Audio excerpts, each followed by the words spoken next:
আসসালামু আলাইকুম।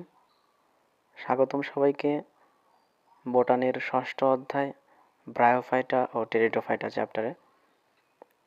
তো আজকের ক্লাসেই আমরা গতানুগতিকভাবেই অন্যান্য ক্লাসের মতোই দাগানো বইয়ের লাইনগুলা খুব সুন্দরভাবে শেষ করার চেষ্টা করা হবে। তো চলো বেশি কথা না বাড়িয়ে শুরু করা যাক। তো আমাদের উদ্ভিদবিজ্ঞান বইয়ে একটা সিকোয়েন্স অনুযায়ী এই শৈবাল ছত্রাক থেকে শুরু করে নগ্নবীজি আবৃতবীজি উদ্ভিদের যে চ্যাপ্টারটা এই পর্যন্ত খুব সুন্দরভাবে সাজানো আছে। কীরকম দেখো, শৈবাল ছত্রাক হচ্ছে একটু নিম্নমানের, তারপর শৈবাল ছত্রাক অপেক্ষা ব্রায়োফাইটা এবং টেরিডোফাইটা আর একটু উন্নত মানের। তুমি যদি দেখো, শৈবাল ছত্রাকের থেকে ব্রায়োফাইটা বেশি উন্নত, ব্রায়োফাইটা থেকে টেরিডোফাইটা আরেকটু উন্নত, আর টেরিডোফাইটা থেকে আরেকটু উন্নত হচ্ছে নগ্নবীজি আবৃতবীজি। ঠিক আছে, একদম সিকোয়েন্স অনুযায়ী এই যে সিঁড়ির এক একটা ধাপের মতো উন্নত বৈশিষ্ট্যটা নিচ থেকে উপর দিকে বৃদ্ধি পাইছে। দেখো, এইখানে এইটুকু পড়লেই তুমি বুঝতে পারবা, জিনিসটা খুব ভালো একটা আইডিয়া পাবা। পুষ্পক যে সকল উদ্ভিদ তাদেরকে বলা হয় ফ্যানেরোগ্যামাস। পুষ্পক উদ্ভিদদের বলা হয় ফ্যানেরোগ্যামাস এবং অপুষ্পক উদ্ভিদ যারা তাদেরকে বলা হয় ক্রিপ্টোগ্যামাস। এখন শৈবাল ছত্রাক চ্যাপ্টারটা আমরা যখন পড়ছি তখন দেখেছি যে শৈবাল ছত্রাক দুজনের কারোরই কিন্তু ফুল হয় না, সো ওরা হচ্ছে ক্রিপ্টোগ্যামাস। আবার এই যে ব্রায়োফাইটা টেরিডোফাইটা এদের দুজনের কারোরও কিন্তু ফুল হয় না, এরাও কিন্তু ক্রিপ্টোগ্যামাস। তবে পার্থক্য কি, শৈবাল ছত্রাক হচ্ছে লোয়ার ক্রিপ্টোগ্যামাস, মানে ওরা একটু অনুন্নত, তো এই কারণে ওদেরকে বলা হচ্ছে লোয়ার ক্রিপ্টোগ্যামাস। আর ব্রায়োফাইটা টেরিডোফাইটা যেহেতু একটু উন্নত, এই জন্য এরা হচ্ছে হায়ার ক্রিপ্টোগ্যামাস। এই যে শৈবাল ছত্রাক হচ্ছে লোয়ার ক্রিপ্টোগ্যামাস আর ব্রায়োফাইটা টেরিডোফাইটা হচ্ছে হায়ার ক্রিপ্টোগ্যামাস। আচ্ছা, এখন যদি উন্নত বৈশিষ্ট্যের কথা চিন্তা করা হয় তাহলে শৈবাল ছত্রাক কিন্তু খুবই নিম্নমানের, ওদের বৈশিষ্ট্য কিন্তু নিম্নমানের বৈশিষ্ট্য। অন্যদিকে আমরা যদি ব্রায়োফাইটা এবং টেরিডোফাইটার কথা চিন্তা করি, এই অধ্যায়ে আমি যেটা বলছি যে সিকোয়েন্স অনুযায়ী যত সিঁড়ির ধাপ ওপরের দিকে যাবে তত উন্নত বৈশিষ্ট্য পাওয়া যাবে। ব্রায়োফাইটার থেকে টেরিডোফাইটা বেশি উন্নত, সিঁড়ির উপর ধাপে আছে না, তুমি দেখলে তো বুঝতে পারতেছো। ব্রায়োফাইটার পরে আসছে টেরিডোফাইটা, তাই না? তো টেরিডোফাইটা কিন্তু ব্রায়োফাইটা থেকে একটু উন্নত। সো দেখো যে এই যে কম উন্নত থ্যালোফাইট, থ্যালোফাইট মানে কি, যাদের দেহকে মূল কাণ্ড পাতায় বিভক্ত করা যায় না তারা হচ্ছে থ্যালোফাইট, তাই না? এই কম উন্নত থ্যালোফাইট অর্থাৎ শৈবাল এবং ছত্রাক এদেরকে উন্নত টেরিডোফাইটের সাথে সংযোগ স্থাপনের কাজটা করে থাকে হচ্ছে ব্রায়োফাইটা গ্রুপ। ঠিক আছে, তাহলে খুবই কম উন্নত শৈবাল এবং ছত্রাকের সাথে কিছুটা উন্নত, তুলনামূলকভাবে উন্নত বলা যায় টেরিডোফাইটা, ওইটার সঙ্গে সংযোগ স্থাপনে ব্রায়োফাইটা কাজ করতেছে। আচ্ছা, এই চ্যাপ্টারে একদম ইজি, কারণ বোঝার জিনিস আছে অনেক, বুঝতে পারলে মুখস্থ করা লাগবে না।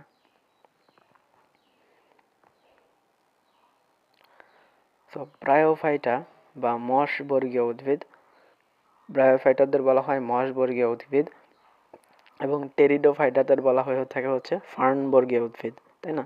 টেরিডোফাইটা হচ্ছে ফার্নবর্গীয় উদ্ভিদ আর ব্রায়োফাইটা হচ্ছে মসবর্গীয় উদ্ভিদ। আচ্ছা, তো ব্রায়োফাইটাদের ক্ষেত্রে একটা বিশেষ বৈশিষ্ট্য যেটা আশ্চর্য বললেও বলতে পারো, যেরকম আমরা যখন প্রাণীবিজ্ঞানের প্রথম অধ্যায়টা পড়ছিলাম অ্যামফিবিয়ার সম্পর্কে জানছিলাম না আমরা। অ্যামফিবিয়া মানে কি, উভচর, ওরা জলেও চরে স্থলেও চরে, উভচর। ব্রায়োফাইটাও সেরকম একটা উভচর উদ্ভিদ। কিভাবে হয় দেখো, এদের নিষেক ক্রিয়ার জন্য জলের প্রয়োজন হয়, নিষেক ক্রিয়া সম্পন্ন করতে পানির প্রয়োজন হয়, এই জন্য ব্রায়োফাইটা হচ্ছে উভচর উদ্ভিদ, এটা গুরুত্বপূর্ণ। এখন আসি ব্রায়োফাইটার বৈশিষ্ট্য, এটা খুবই গুরুত্বপূর্ণ। এই অধ্যায়ে দুইটা বৈশিষ্ট্য খুবই গুরুত্বপূর্ণ, ব্রায়োফাইটা এবং টেরিডোফাইটা, এই দুইটা বৈশিষ্ট্য পড়বা ভালোভাবে বুঝে বুঝে, এবং এইটা বুঝে বুঝে পড়ানোর দায়িত্ব আমার। এই বৈশিষ্ট্যগুলো একদম ইজি, তুমি জাস্ট মনোযোগ দাও, দেখবা যে আর ভুল যাবে না ইনশাল্লাহ। তো এই দুইটা বৈশিষ্ট্য, ব্রায়োফাইটার বৈশিষ্ট্য, টেরিডোফাইটার বৈশিষ্ট্য পড়ে নাও, দেখবা এই চ্যাপ্টারটা একদম হাতের মুঠোয় চলে আসবে। প্রথম কথা, অপুষ্পক, অবীজী। অবভিয়াসলি ব্রায়োফাইটার ক্ষেত্রে তো কোনো পুষ্প হয় না, কোনো বীজও হয় না। টেরিডোফাইটার ক্ষেত্রেও সেম কথা, ওদের ক্ষেত্রেও কোনো পুষ্প হয় না, কোনো বীজ হয় না। বীজ আসা শুরু করবে কোথা থেকে? আবৃত বীজিতে গিয়ে তখন বীজ বীজ আসা শুরু করবে, রাইট? নগ্ন বীজিতে গিয়ে আমরা ফুল পাবো ঠিকই, কিন্তু বীজ পাবো না। আর আবৃত বীজিতে গিয়ে আমরা ফুলও পাবো, বীজও পাবো।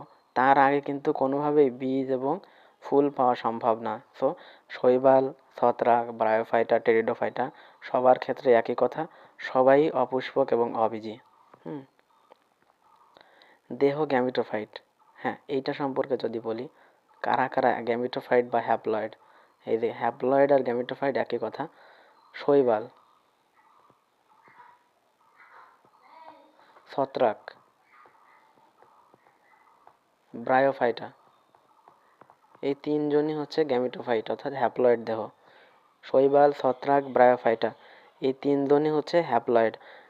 আর এইদের টেরিডোফাইটা যেটা, এই টেরিডোফাইটা থেকে হচ্ছে ডিপ্লয়েড যে দশাটা সেটা শুরু হচ্ছে। এর আগে অর্থাৎ টেরিডোফাইটার আগে যারাই আছে এরা সবাই হচ্ছে হ্যাপ্লয়েড অর্থাৎ গ্যামিটোফাইটিক দেহ। এজন্যই তুমি দেখবা যে শৈবাল ছত্রাক চ্যাপ্টারেও কিন্তু বলা হয়েছে যে স্পোরোফাইটটা গ্যামেটোফাইটের উপর নির্ভর করে। কেন? কারণ ওদের দেহটাই তো গ্যামেটোফাইট, হ্যাপ্লয়েড। এই কারণে স্পোরোফাইট গ্যামেটোফাইটের উপর নির্ভর করে। আচ্ছা, তারপর দেখো কি বলছে, দেহ হচ্ছে থ্যালয়েড। দেহ থ্যালয়েড মানে কি? মূল কাণ্ড পাতায় বিভক্ত করা যায় না, আগেই তো বলছি। মূল কাণ্ড পাতায় বিভক্ত করা যাবে কোথা থেকে? ওই যে টেরিডোফাইটা থেকে। টেরিডোফাইটা থেকে হচ্ছে মূল কাণ্ড পাতায় বিভক্ত করা সম্ভব হবে। এর আগে যতগুলো আছে সবই থ্যালয়েড। তো এরকমভাবে পড়লে কিন্তু আমাদের একই সাথে ব্রায়োফাইটা, টেরিডোফাইটার বৈশিষ্ট্য পড়া হয়ে যাচ্ছে এবং শৈবাল ছত্রাকের বৈশিষ্ট্যগুলো একটা রিকাপ হয়ে যাচ্ছে কিন্তু এটার মাধ্যমে। মনোযোগ দিয়ে দেখো। দেখো মূল নাই, কিন্তু মূলের পরিবর্তে নিম্নতকে কি থাকে জানো? মূল নাই, তবে মূলের মতো রাইজয়েড থাকে। এককোষী রাইজয়েড। আর যদি বহুকোষী হয় তাহলে সেটা হচ্ছে স্কেল, বহুকোষী স্কেল। এদের দেহে কোনো ভাস্কুলার টিস্যু নাই। এক্স্যাক্টলি। ভাস্কুলার টিস্যু আসা শুরু হবে কোথা থেকে? ভাস্কুলার টিস্যু আসা শুরু হবে হচ্ছে টেরিডোফাইটা থেকে। এর আগে শৈবাল, ছত্রাক, ব্রায়োফাইটা কারোর ক্ষেত্রেই ভাস্কুলার টিস্যু নাই। ভাস্কুলার টিস্যু আসা শুরু হবে হচ্ছে টেরিডোফাইটা থেকে শুরু করে, তারপর নগ্নবীজিতেও পাবো, আবৃতবীজিতেও পাবো। অর্থাৎ টেরিডোফাইটার আগে যতগুলো আছে কারোর ক্ষেত্রেই ভাস্কুলার টিস্যু পাওয়া যাবে না। আর দেহ হচ্ছে প্যারেনকামা টিস্যু দিয়ে গঠিত, এটা গুরুত্বপূর্ণ। স্ত্রী জননাঙ্গকে বলা হয় আর্কিগোনিয়াম এবং পুং জননাঙ্গকে বলা হয় অ্যানথেরিডিয়াম। স্ত্রী জননাঙ্গকে বলা হয় আর্কিগোনিয়াম এবং পুং জননাঙ্গকে বলা হয় অ্যানথেরিডিয়াম। এইখানে এই যে আর্কিগোনিয়ামটা, এটার আকৃতি হচ্ছে ফ্লাক্সের মতো এবং এটা আকারে বড়। একবারেই বলে দিই, আর্কিগোনিয়ামটা ফ্লাক্সের মতো আকার এবং আকারে বড় হবে, নিশ্চল হবে। দেখো আর্কিগোনিয়ামের আকৃতি কীরকম? ফ্লাক্সের মতো। আর্কিগোনিয়ামের আকৃতি ফ্লাক্সের মতো এবং এটা ফ্লাক্সের মতো এবং কোথায়, এই যে নিশ্চল, এই যে বড়, ফ্লাক্সের মতো এবং বড় এবং নিশ্চল। হ্যাঁ। আর এই যে অ্যানথেরিডিয়াম, পুং জননাঙ্গকে যে অ্যানথেরিডিয়াম বলা হয়, এই অ্যানথেরিডিয়াম হবে হচ্ছে গোলাকার। অ্যানথেরিডিয়াম হবে গোলাকার বা নাশপাতি আকার এবং এইটা হবে ক্ষুদ্র এবং সচল। আশা করি বুঝাইতে পারছি।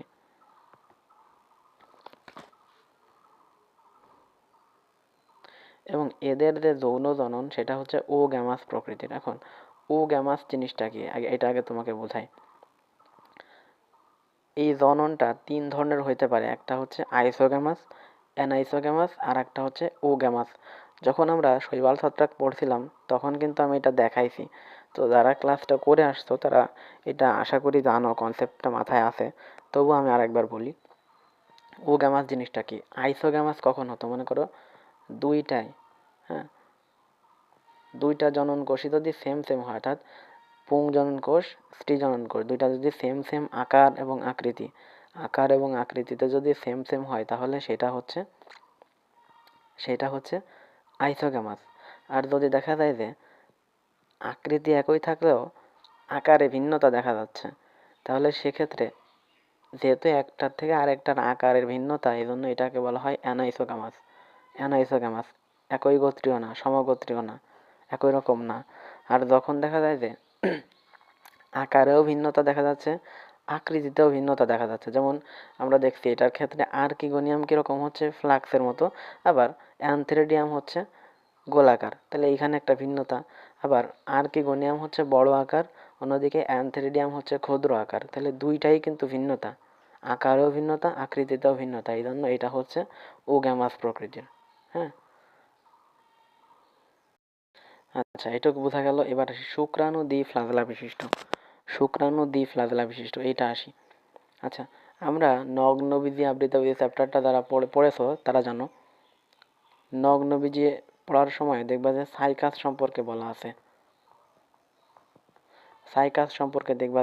যে সাইকাসের যে শুক্রাণু সেটা উদ্ভিদকুলের মধ্যে সর্ববৃহৎ, এবং ওইটা হচ্ছে লাটিমের মতো আকার এবং বহু ফ্লাজেলা বিশিষ্ট। এখানে কি বলা হচ্ছে, ওরা হচ্ছে বহু ফ্লাজেলা বিশিষ্ট, দেখবা।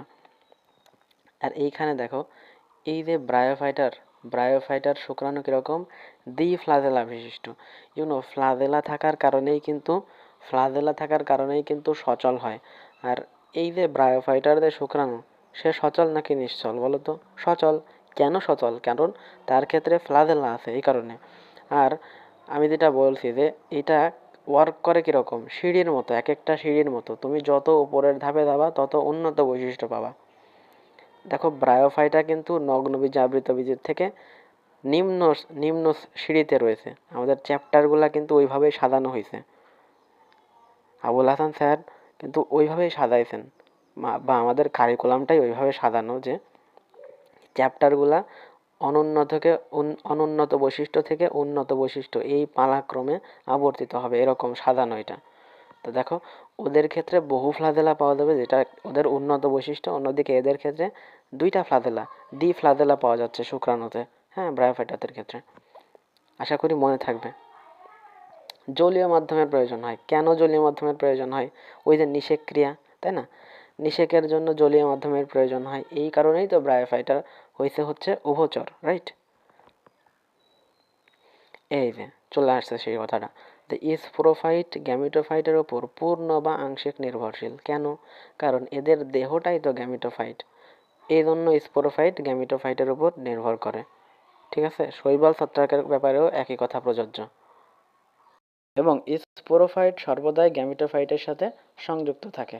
হ্যাঁ, তারপর উৎপন্ন স্পোর কীরকম, হোমোস্পোরাস ধরনের, মানে একই আকার আকৃতি বিশিষ্ট। হ্যাঁ, যে স্পোরগুলা উৎপন্ন হয়, এই স্পোরগুলা একই আকার আকৃতি বিশিষ্ট, এই জন্য এদেরকে বলা হয় হোমোস্পোরাস। স্পোরগুলাকে বলা হয় হোমোস্পোরাস। আর এই যে ব্রায়োফাইটা এবং টেরিডোফাইটা তো থ্যালয়েড না, ওদের ক্ষেত্রে তো মূল কাণ্ড পাতায় বিভক্ত করা যায়, তাই না? তো দেখো, স্পোর অঙ্কুরিত হয়ে থ্যালাস গঠন করে। থ্যালাস কোনটা? শরীর, দেহ। এদের দেহ যেহেতু মূল কাণ্ড পাতায় বিভক্ত করা যায় না, তো এটা হচ্ছে থ্যালাস। হ্যাঁ, এদের দেহটাকে বলা হচ্ছে থ্যালাস বা প্রোটোনেমা। হুম। ব্রায়োফাইটা বিভাগের উদ্ভিদসমূহকে 3টা শ্রেণীতে বিন্যস্ত করা যায়। এই 3টা শ্রেণী মনে রাখা যায় একটা কথা দিয়ে, হাম দিয়ে মনে রাখবা, হাম, হাম। এইচ হচ্ছে হেপাটিকিয়া, এতে হচ্ছে অ্যানথেরিডিয়া, আর এম এ হচ্ছে মাথাই। এই যে হেপাটিকি, অ্যান্থোসিরিটি, হ্যাঁ, হেপাটিকি, অ্যান্থোসিরোটি আর মাথায়। এবার সেটা গুরুত্বপূর্ণ, ব্রায়োফাইটার আদি বৈশিষ্ট্য কোনগুলা আর উন্নত বৈশিষ্ট্য কোনগুলা। খুবই সিম্পল, যে বৈশিষ্ট্যগুলা শৈবাল ছত্রাকের মধ্যে ছিল, ওই বৈশিষ্ট্য যদি ব্রায়োফাইটার মধ্যে থাকে, মানে যে বৈশিষ্ট্যগুলা শৈবাল ছত্রাকের সাথে কমন যে বৈশিষ্ট্যগুলা, ওইগুলা হচ্ছে অনুন্নত বৈশিষ্ট্য বা আদি বৈশিষ্ট্য। আর যে বৈশিষ্ট্যগুলা শৈবাল ছত্রাকের সাথে আনকমন, সেইগুলা হচ্ছে উন্নত বৈশিষ্ট্য। খুবই সিম্পল। দেখো, হ্যাপ্লয়েড, শৈবাল ছত্রাকও হ্যাপ্লয়েড ছিল, ব্রায়োফাইটাও হ্যাপ্লয়েড, এটা অনুন্নত। তাহলে অধিকাংশ থ্যালয়েড। শৈবাল ছত্রাকের দেহকেও মূল কাণ্ড পাতায় বিভক্ত করা যাইতো না, এখানে ব্রায়োফাইটাকেও যায় না, তো এটা একটা অনুন্নত বৈশিষ্ট্য। এদের সত্যিকার মূল নাই। অবভিয়াসলি শৈবাল ছত্রাকেও কিন্তু কোনো মূল ছিল না, সত্যিকার অর্থে মূল ছিল না। এদের ক্ষেত্রেও একই কথা, সত্যিকার অর্থে মূল নাই। শৈবাল ছত্রাকের ক্ষেত্রেও ভাস্কুলার টিস্যু ছিল না, এদের ক্ষেত্রেও ভাস্কুলার টিস্যু নাই। এরা হোমোস্পোরাস, অর্থাৎ উৎপন্ন যে স্পোরগুলা সেগুলা একই আকার আকৃতি বিশিষ্ট হয়। এটাও একটা অনুন্নত বৈশিষ্ট্য। এখন উন্নত বৈশিষ্ট্য কোনটা? যেটা বললাম যে শৈবাল ছত্রাকের সাথে যেগুলা কমন নয় ওইগুলা হচ্ছে উন্নত বৈশিষ্ট্য। দেখো, অ্যান্থোসিরস নামক ব্রায়োফাইটা উদ্ভিদের ক্যাপসুলে অবস্থিত কোলুমেলা। কোলুমেলা কি জানো? এই কোলুমেলা বলতে কি বোঝায়? কোলুমেলা হচ্ছে বন্ধা কোষের আবরণী। বন্ধা কোষের আবরণী। কোলুমেলা হচ্ছে বন্ধা কোষের আবরণী। তো শৈবাল ছত্রাকের ক্ষেত্রে কিন্তু বন্ধা কোষের কোনো আবরণী ছিল না। অন্যদিকে ব্রায়োফাইটাতে কিন্তু এই যে কোলুমেলা অর্থাৎ বন্ধা কোষের আবরণী আমরা পাচ্ছি। তো এটা হচ্ছে একটা উন্নত বৈশিষ্ট্য। স্টোমেটা যুক্ত এপিডার্মিস, এটা কি শৈবাল ছত্রাকের ক্ষেত্রে ছিল? ছিল না। সো ব্রায়োফাইটাতে যেহেতু আছে, এটা একটা উন্নত বৈশিষ্ট্য। স্টোমেটা যুক্ত এপিডার্মিস, স্টোমেটা যুক্ত এপিডার্মিস, এটা একটা উন্নত বৈশিষ্ট্য। হুম, স্টোমেটা যুক্ত এপিডার্মিস একটা উন্নত বৈশিষ্ট্য। এখানে ক্যাপসিউলের গোড়ায় ভাজক টিস্যুর অবস্থান, এগুলা হলো উন্নত বৈশিষ্ট্য। ভাজক টিস্যুর অবস্থান, ক্যাপসুলের গোড়ায় ভাজক টিস্যুর অবস্থান, এটা একটা উন্নত বৈশিষ্ট্য। এটা মনে থাকবে, এমসিকিউ অপশন দেখলে বোঝা যাবে। কারণ কি, কোনটা কমন কোনটা আনকমন আমরা যদি শৈবাল ছত্রাক একটু ভালোভাবে পড়ে থাকি, ব্রায়োফাইটা টেরিডোফাইটাও সুন্দরভাবে পড়া যাবে ইনশাল্লাহ। যাদের শৈবাল ছত্রাকে সমস্যা আছে এবং এই ক্লাসটা নতুন করতেছে, আমার ক্লাস আগে করো নাই, তাদেরকে আমি দাওয়াত দিলাম শৈবাল ছত্রাক ক্লাসটা করে আসো। তারপর যদি তোমার সমস্যা থাকে তাহলে আমাকে কমেন্টে জানাইও যে ভাই আপনার ক্লাস করার পরেও আমি বুঝতে পারি নাই, শৈবাল ছত্রাক আমার কাছে ক্লিয়ার হয় নাই। প্রয়োজনে তোমাকে পার্সোনালি আমি আরেকবার ক্লাস নিয়ে দেখাবো, আবারও তোমাকে ক্লিয়ার করাবো। আমি চ্যালেঞ্জ দিচ্ছি ভাই, তুমি ক্লাস করো, ইনশাল্লাহ সমস্যা থাকলে ক্লিয়ার হয়ে যাবে। অনেক নতুন নতুন কনসেপ্ট পাবো এখান থেকে ইনশাল্লাহ।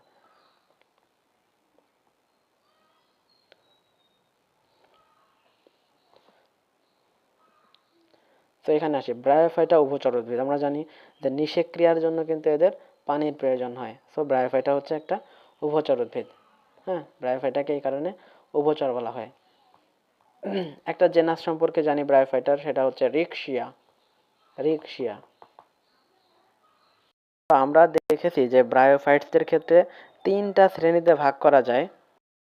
সো হেপাটিকিয়া, অ্যান্থোসিরোটি এবং মাথায়, এই তিনটা গ্রুপের মধ্যে এরা হচ্ছে হেপাটিকিয়া শ্রেণীর মধ্যে পড়ে। রিকশিয়া হচ্ছে হেপাটিকিয়া শ্রেণীর অন্তর্ভুক্ত।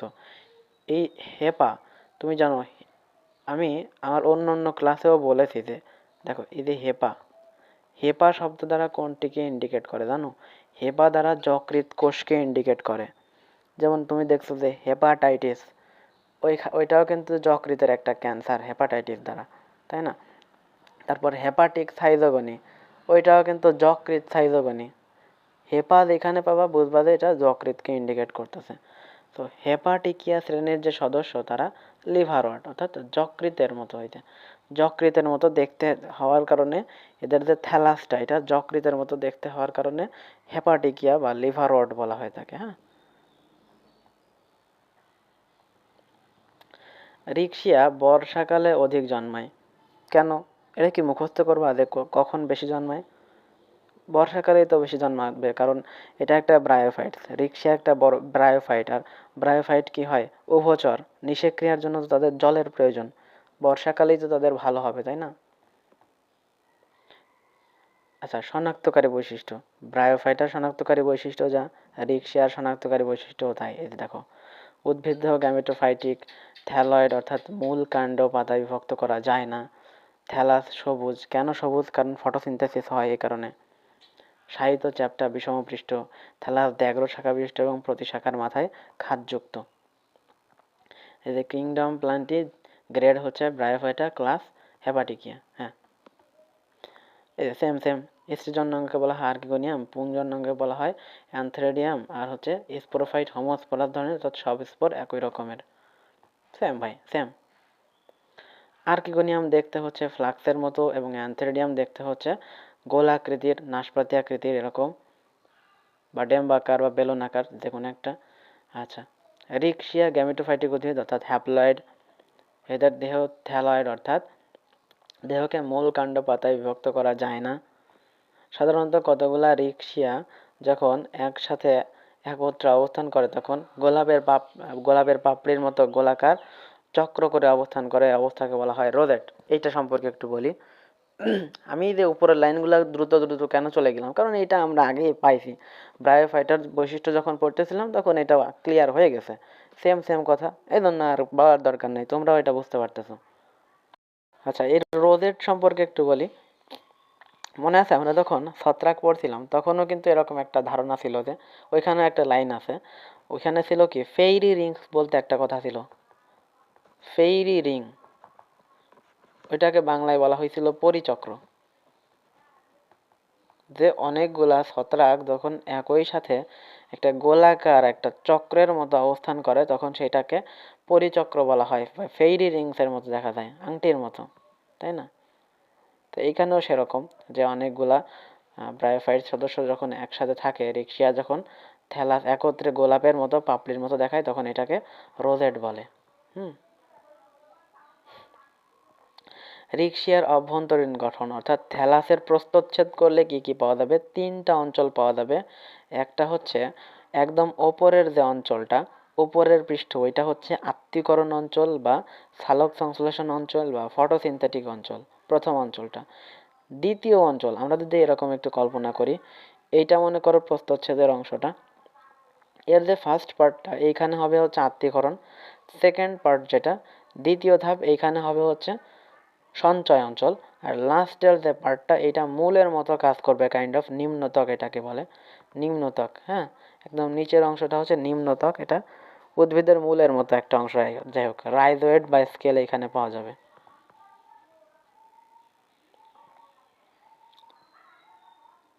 নিচের দিকে বর্ণহীন সঞ্চয়ী অঞ্চল, বুঝতে পারছো? আত্তীকরণ অঞ্চল বা ফটোসিনথেটিক অঞ্চলের একদম নিচেই হচ্ছে সঞ্চয়ী অঞ্চল, অ্যান্ড একদম লাস্টে পাওয়া যাবে নিম্নত্বক।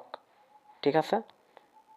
ফটোসিনথেটিক অঞ্চল বা আত্তীকরণ অঞ্চল, এখানে যেহেতু যেহেতু ফটোসিনথেটিক অঞ্চল তাহলে এটা একদম উপরের পার্টটা হবে এবং এখানে কিন্তু ক্লোরোপ্লাস্ট পাওয়া যাবে।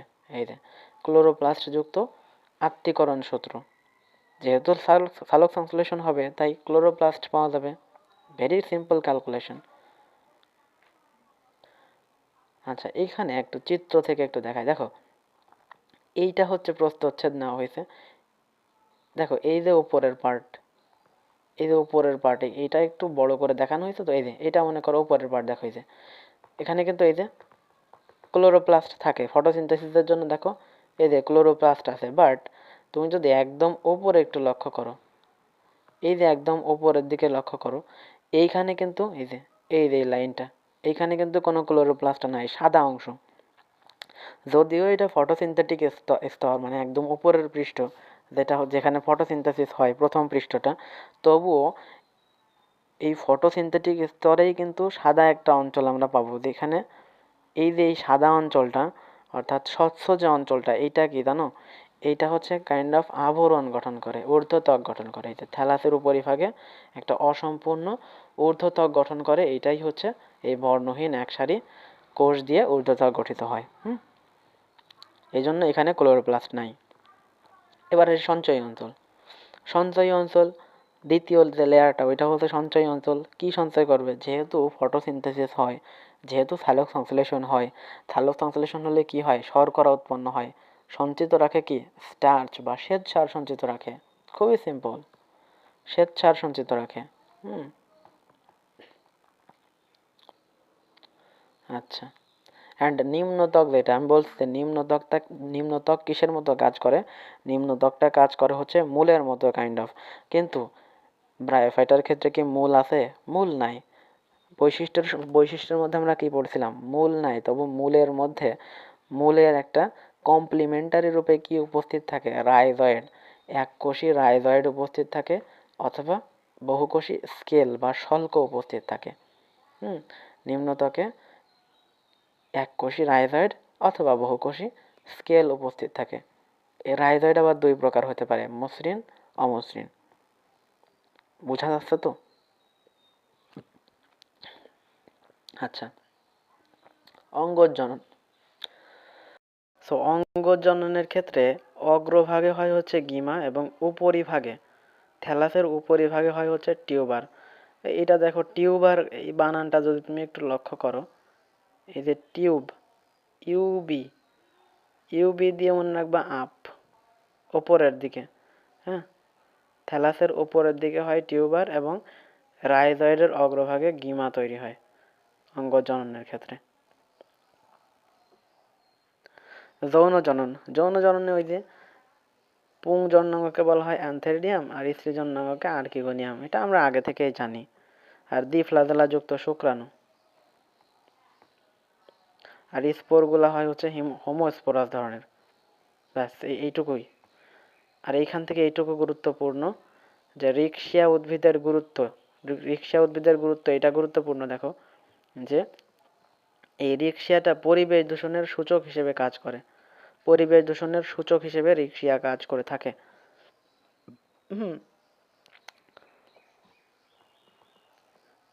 এইটা একটা জিনিসের সাথে মিক্স হয়ে যায়, সেটা কি? আমরা শৈবাল ছত্রাক চ্যাপ্টারে লাইকেন সম্পর্কে যখন পড়তেছিলাম তখন একটা লাইন পড়ছিলাম যে লাইকেন, লাইকেন হচ্ছে বায়ু দূষণের সূচক হিসেবে কাজ করে। এয়ার, লাইকেন হচ্ছে বায়ু দূষণের সূচক হিসেবে কাজ করে। অন্যদিকে এই যে রিক্সিয়া, এটা হচ্ছে পরিবেশ দূষণের সূচক হিসেবে কাজ করে। তো এই দুইটা মিক্স হয়ে যায় যে কোনটা বায়ু দূষণ আর কোনটা হচ্ছে পরিবেশ দূষণ। আমি বলছিলাম কি বলছিলাম, মনে রাখার টেকনিকে বলছিলাম যে এয়ার, এটা মনে রাখবা, এয়ার লাইন, যেমন বাংলাদেশ বিমান এয়ারলাইন্স, কাতার এয়ারলাইন্স, এরকম এয়ার লাইন। এয়ার মানে বায়ু, লাইন দিয়ে মনে রাখবা লাইকেন। তাহলে বায়ু দূষণের সূচক হচ্ছে লাইকেন, আর পরিবেশ দূষণের সূচক হচ্ছে রিক্সিয়া অর্থাৎ ব্রায়োফাইটা। তারপর বলছে কি, বিবর্তন ধারা বিষয়ে প্রথম স্থলজ উদ্ভিদের বৈশিষ্ট্য সম্পর্কে ধারণা দিতে সহায়তা করে। মাটিতে জৈব পদার্থ সংযোজনে কিছুটা গুরুত্বপূর্ণ ভূমিকা পালন করে। আচ্ছা, এবার আমরা চলে আসি টেরিডোফাইটাতে, অর্থাৎ ফার্ন বর্গীয় উদ্ভিদ। টেরিডোফাইটা বা ফার্ন বর্গীয় উদ্ভিদ, আর ওইটা ছিল কি ব্রায়োফাইটা বা মস বর্গীয় উদ্ভিদ। আচ্ছা, তাহলে ঢেকি শাকের নাম শুনেছ? ঢেকি শাক, এই ঢেকি শাকও কিন্তু এক ধরনের টেরিডোফাইটা। ঢেকি শাকও কিন্তু এক ধরনের টেরিডোফাইটা, এই যে ড্রায়োপটেরিস ঢেকি শাক, এটাও কিন্তু এক ধরনের টেরিডোফাইটা। আচ্ছা, টেরিডোফাইটা কিন্তু ব্রায়োফাইটা অপেক্ষা কিছুটা উন্নত, এবং টেরিডোফাইটার যে গুণাগুণ, মানে টেরিডোফাইটার বৈশিষ্ট্যের সাথে অনেক বৈশিষ্ট্যই দেখা যাবে যে নগ্নবীজী উদ্ভিদের বৈশিষ্ট্যের সাথে মিলে যাবে। কি কি সেই মিলগুলো আমি বলে দিব যখন সঠিক সময় আসবে। দেখো, অপুষ্পক, হ্যাঁ, নগ্নবীজী উদ্ভিদ এবং আবৃতবীজী উদ্ভিদ এরা হচ্ছে পুষ্পক। তাছাড়া তার আগে পর্যন্ত অর্থাৎ শৈবাল, ছত্রাক, ব্রায়োফাইটা, টেরিডোফাইটা কেউই কিন্তু পুষ্পক নয়, সবাই কিন্তু অপুষ্পক। এবং আমরা বলছি যে ভাস্কুলার টিস্যুতে থাকার যে ব্যাপারটা, এইটা এই যে টেরিডোফাইটা থেকে শুরু হবে, এর আগে পর্যন্ত অর্থাৎ ব্রায়োফাইটা পর্যন্ত কিন্তু কারোরই ভাস্কুলার টিস্যু ছিল না। টেরিডোফাইটা থেকে হচ্ছে ভাস্কুলার টিস্যু আসা শুরু হবে।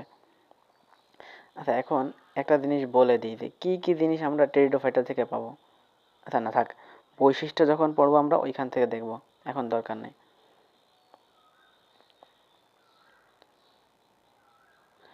ভাস্কুলার ক্রিপ্টোগ্যামাস বলা হয় এটাকে। কেন ক্রিপ্টোগ্যামাস? কারণ যাদের পুষ্প হয় না তাদেরকে বলা হয় ক্রিপ্টোগ্যামাস, এবং টেরিডোফাইটা কিন্তু হায়ার ক্রিপ্টোগ্যামাস।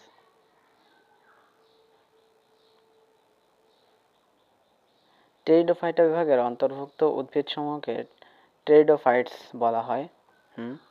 হ্যাঁ, এই যে টেরিডোফাইটার বৈশিষ্ট্যতে চলে আসি। দেহ, প্রধান দেহটি স্পোরোফাইট বা রেণুধর অর্থাৎ ডিপ্লয়েড। এই যে এইটা কিন্তু একটা উন্নত বৈশিষ্ট্য, কারণ ব্রায়োফাইটা পর্যন্ত আমি বলছি সিঁড়ির ধাপগুলোর কথা মনে আছে, শৈবাল, ছত্রাক, ব্রায়োফাইটা এদের কারোরই কিন্তু মূল দেহটা মানে স্পোরোফাইট ছিল না, সবারই কিন্তু গ্যামেটোফাইট অর্থাৎ হ্যাপ্লয়েড দেহ ছিল। টেরিডোফাইটা থেকেই কিন্তু টেরিডোফাইটা, তারপর নগ্নবীজি, আবৃতবীজি এদের এদের ক্ষেত্র এদের ক্ষেত্রে কি হবে, এদের ক্ষেত্রে ডিপ্লয়েড দেহ হবে। এর আগে পর্যন্ত সবারই হ্যাপ্লয়েড ছিল।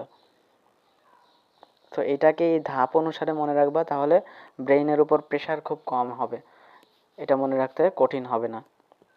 তারপর এইখান থেকে হচ্ছে ভাস্কুলার টিস্যু শুরু হচ্ছে, টেরিডোফাইটা থেকে ভাস্কুলার টিস্যু পাওয়াটা শুরু হচ্ছে। এবং টেরিডোফাইটার ক্ষেত্রে ভাস্কুলার টিস্যুটা কীরকম, হ্যাড্রোসেন্ট্রিক।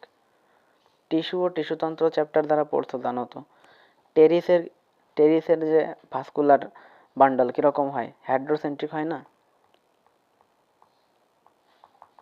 হ্যাড্রোসেন্ট্রিক। আচ্ছা, গ্যামেটোফাইট, এটা একটু দেখো কি বলছে, যে গ্যামেটোফাইট পর্যায়কে প্রোথ্যালাস বলে, যা থ্যালাস প্রকৃতির। এটা রেখে দাও, এটা 5টা মিনিট পরে তোমাকে ভালোভাবে বোঝানো হবে, কারণ এটা সম্পর্কে একটু কথা আছে। দাঁড়াও 2 মিনিট পরে। স্পোরোফাইটে স্পোর উৎপন্ন হয় যা সম বা অসম আকৃতির হতে পারে। স্পোরোফাইটে যে স্পোর উৎপন্ন হয় এইটাও সামনে বুঝতে পারবা। স্পোরোফাইট থেকে যে স্পোর উৎপন্ন হয় সেটা সম আকৃতিরও হতে পারে, অসম আকৃতির হতে পারে। তো এই হেটারোস্পোরাস যে ব্যাপারটা, এইটাও কিন্তু এখান থেকে একটা গুরুত্বপূর্ণ বৈশিষ্ট্য, হেটারোস্পোরাস আকৃতির হতে পারে। এদের পুংগ্যামিট সচল এবং অ্যান্থেরিডিয়াম উৎপন্ন হয়। হ্যাঁ, এটা আগের বৈশিষ্ট্যই। ব্রায়োফাইটার ক্ষেত্রেও কিন্তু এটাই ছিল, যে পুংগ্যামেট সচল ছিল এবং সেটা ছিল অ্যান্থেরিডিয়াম বলা হতো এটাকে, আর স্ত্রী গ্যামেট ছিল নিশ্চল এবং আর্কিগোনিয়ামে উৎপন্ন হয়। এবং আকারের যে ব্যাপারটা, এখানেও কিন্তু সেম কথা, যে অ্যান্থেরিডিয়ামটা গোলাকার এবং আর্কিগোনিয়ামটা হচ্ছে ফ্লাক্স আকৃতির হবে, এবং অ্যান্থেরিডিয়ামটা হচ্ছে ছোট আকৃতির হবে, আর আর্কিগোনিয়ামটা বড় আকৃতির হবে। এখানেও একই কথা। আর জীবনচক্রে প্রথমে যে হিটারোমরফিক জনুক্রম, হিটারোমরফিক জনুক্রম দেখা যাচ্ছে প্রথম হচ্ছে এই টেরিডোফাইটা থেকে। এখন হিটারোমরফিক জনুক্রম কি? হিটারোমরফিক জনুক্রম হচ্ছে, যেমন আমরা এর আগে ছত্রাক, শৈবাল, ব্রায়োফাইটা প্রত্যেকের ক্ষেত্রে আমরা দেখেছি যে ওদের ক্ষেত্রে দেহ হ্যাপ্লয়েড ছিল, তাই না? অর্থাৎ ওদের ক্ষেত্রে শুধুমাত্র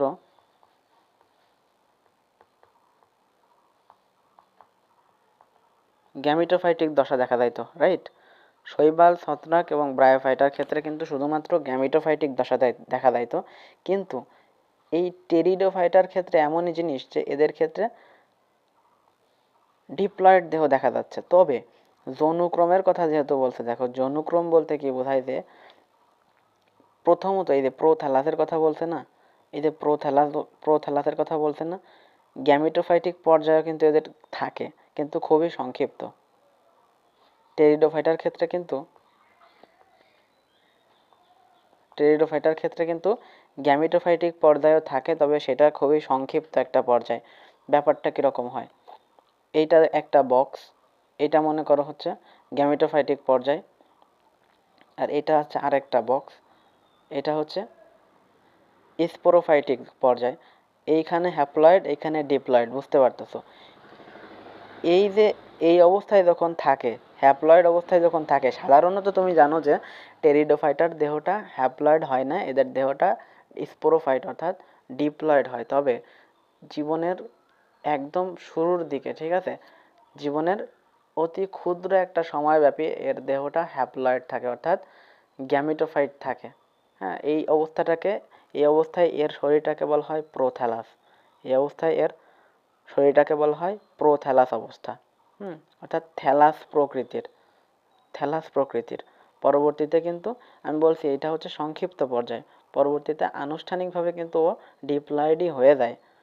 এজন্য এই যে দেখো, এই যে গ্যামিটোফাইটিক এবং স্পোরোফাইটিক পর্যায়ের একটা চক্রাকারে চক্রাকারে আবর্তন দেখতে পারতেছে, গ্যামেটোফাইটিক থেকে স্পোরোফাইটে যায়, আবারও কিন্তু দেখা যায় যে সংক্ষিপ্ত একটা গ্যামেটোফাইটিক পর্যায় অতিক্রম করে আবারও স্পোরোফাইটিক পর্যায়ে আসে। এই যে গ্যামেটোফাইটিক স্পোরোফাইটিক পর্যায়ের যে ক্রমটা আবর্তন এইটাকেই বলা হচ্ছে জনক্রম। ঠিক আছে, এটাই হচ্ছে জনক্রম মূলত। এজন্য এটাকে বলা হচ্ছে হেটারোমরফিক জনক্রম। হ্যাঁ, হেটারোমরফিক জনক্রম দেখা যায়। এটা সম্পর্কে সামনে আরো ভালো আলোচনা আছে, ওইখান থেকে আরো ভালোভাবে বুঝতে পারবা। টেরিসের শনাক্তকারী বৈশিষ্ট্য, দেহ মূল কাণ্ড পাতায় বিভক্ত করা যায় অবভিয়াসলি।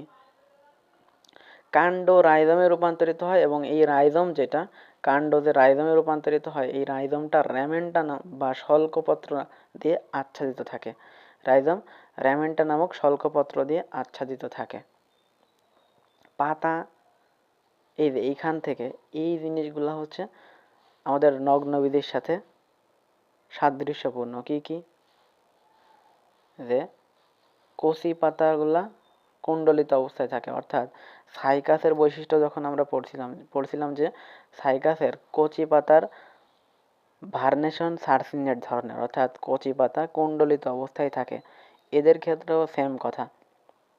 টেরিডোফাইটার ক্ষেত্রে অর্থাৎ টেরিসের ক্ষেত্রেও কিন্তু কচি পাতা কুণ্ডলিত অবস্থায় থাকে, অর্থাৎ সার্সিনেট ভার্নেশন। সব স্পোর একই রকম, অর্থাৎ হোমোস্পোরাস ধরনের। এই যে টেরিডোফাইটার ক্ষেত্রে স্পোর দুই ধরনের হতে পারে, এক হোমোস্পোরাস ধরনের হতে পারে, আরেকটা হচ্ছে হেটারোস্পোরাস ধরনের হতে পারে। দুই ধরনেরই হতে পারে, তবে এদের ক্ষেত্রে টেরিসের ক্ষেত্রে হোমোস্পোরাস ধরনের হয়ে থাকে সাধারণত।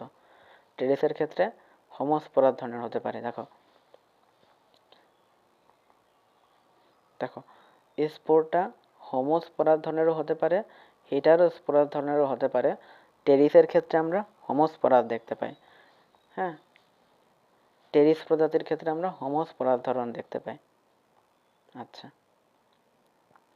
প্রোথ্যালাস অর্থাৎ এই যে সংক্ষিপ্ত গ্যামেটোফাইটিক পর্যায়, যেটা সংক্ষিপ্ত গ্যামেটোফাইটিক পর্যায়ে ওইটা কাইন্ড অফ থ্যালাসের মতো, অর্থাৎ ব্রায়োফাইটার ক্ষেত্রে যেরকম মূল কাণ্ড পাতায় বিভক্ত করা যায় না একটা অবস্থা, সেরকম কাইন্ড অফ থ্যালাসের মতো অর্থাৎ প্রোথ্যালাস অবস্থা যখন অতিক্রম করে তখন এরা সবুজ অবস্থায় থাকে এবং হৃৎপিণ্ডাকার সহবাসী অবস্থায় থাকে। সহবাসী মানে কি? সহবাসী মানে একই দেহে পুং এবং স্ত্রী গ্যামিট অবস্থান করলে সেটাকে বলা হয় সহবাসী। হ্যাঁ, সো প্রোথ্যালাসের আকৃতিটা গুরুত্বপূর্ণ, এটা হচ্ছে হৃৎপিণ্ডাকার। প্রোথ্যালাসের আকৃতি হৃৎপিণ্ডাকার। এখানে দুইটা আকৃতির কথা বলা আছে, একটা হচ্ছে প্রোথ্যালাসের আকৃতি আর একটা হচ্ছে সোরাসের আকৃতি। সোরাস বা সোরাই, সোরাস বা সোরাই, এইটার আকৃতির কথা বলা আছে। আর হচ্ছে এই প্রোথ্যালাস, তো প্রোথ্যালাসটা হচ্ছে হৃৎপিণ্ডাকার আর সোরাস বা সোরাই যেটা এটা হচ্ছে বৃক্কাকার। এটা হচ্ছে বৃক্কাকার। এখন কথা হচ্ছে এই দুইটা জিনিস মিক্স হয়ে যাবেই, এই দুইটা জিনিস মোস্ট অফ দ্য স্টুডেন্টসের মিক্স হয়ে যায় যে কোনটা বৃক্কাকার কোনটা হৃৎপিণ্ডাকার। কীভাবে মনে রাখা যায়? এই থয়ের ব্যাপারটা মনে রাখতে হবে এখান থেকে। দেখো হৃৎপিণ্ডের যে অসন্ততা এটাকে ত এর মতো, ত আর অসন্ততা সেম, তো ত। আর এইখানে দেখো থ, সেকেন্ড অক্ষর এখানে থ, ওইখানে সেকেন্ড অক্ষর ত, এইটা দিয়ে মনে রাখবা হচ্ছে প্রোথ্যালাস হৃৎপিণ্ডাকার। প্রোথ্যালাস হৃৎপিণ্ডাকার আর বৃক্কাকার কোনটা? সোরাই। সোরাই বা সোরাস হচ্ছে বৃক্কাকার। সোরাই বা সোরাস হচ্ছে বৃক্কাকার আর প্রোথ্যালাস হচ্ছে হৃৎপিণ্ডাকার এবং সহবাসী। তারপর পাতায় র্যাকিস থাকে, এইটাও কিন্তু নগ্নবীজ উদ্ভিদের বৈশিষ্ট্যের সাথে সাদৃশ্যপূর্ণ। তাহলে এখন পর্যন্ত নগ্নবীজ উদ্ভিদের সাথে সাদৃশ্যপূর্ণ কি কি বৈশিষ্ট্য পেলাম? প্রথম কথা হচ্ছে সার্সিনেট ভার্নেশন, এইটা। তারপর পাতায় র্যাকিস থাকার যে ব্যাপারটা এইটা, দেন আরেকটা কি, এই যে পাতার কিনারায় সোরাস থাকার যে ব্যাপারটা, এই সোরাস গঠন যেটা, এইটাও কিন্তু নগ্নবীজ উদ্ভিদের সাথে সাদৃশ্যপূর্ণ। অনেকগুলা স্পোরাঞ্জিয়াম, লাইক 2 থেকে 5টা স্পোরাঞ্জিয়াম যখন একই সাথে অবস্থান করে তখন সেটাকে বলা হয় সোরাস। এটাও কিন্তু নগ্নবীজ উদ্ভিদের বৈশিষ্ট্য। স্পোরাঞ্জিয়ামে ফলস ইন্ডোসিয়াম দিয়ে ঢাকা থাকে, স্পোরাঞ্জিয়াম ফলস ইন্ডোসিয়াম দিয়ে ঢাকা থাকে, এটাও একটা গুরুত্বপূর্ণ বৈশিষ্ট্য। আচ্ছা,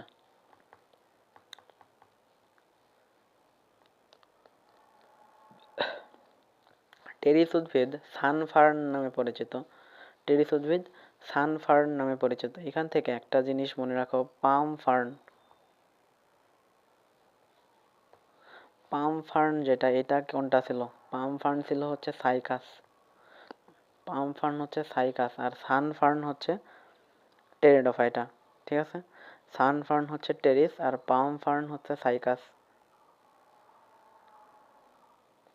বাংলাদেশে টেরিসের 16টা প্রজাতির জন্মে। এর মধ্যে টেরিস ভিটাটা এবং টেরিস লঙ্গিফোলিয়া এগুলা উল্লেখযোগ্য, তবে সবচেয়ে বেশি জন্মে হচ্ছে টেরিস ভিটাটা।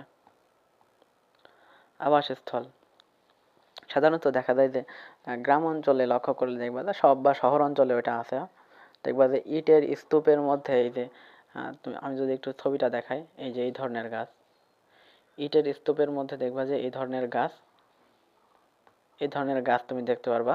ইটের স্তূপের মধ্যে দেখবা যে এর যে মূলের অংশটা, দেখবা যে অর্ধেক অংশটা ইটের একদম ইটের ফাঁকে কোথাও রয়েছে, এবং দেখবা যে উপরের অংশটা দেখা যাচ্ছে। এই উপরের অংশ পাতাগুলা দেখা যাচ্ছে। কেন? কারণ এই পাতাগুলার মাধ্যমে ও সালোক সংশ্লেষণ করতেছে। এই যে উকি মারার মতো, যখন কেউ লুকিয়ে থাকে, লুকিয়ে উকি মারার মতো একটা অবস্থা, এরকম অবস্থায় হচ্ছে এই টেরিডোফাইটা অর্থাৎ টেরিস গাছ জন্মে থাকে। হুম। তো এই উঁকি মারে কেন? কারণ ওর পাতায় যেন সূর্যের আলোটা পর্যাপ্ত পরিমাণে পায়, যেটা দিয়ে ও সালোক সংশ্লেষণ করে বেঁচে থাকবে, এই জন্য উঁকি মারে। হুম।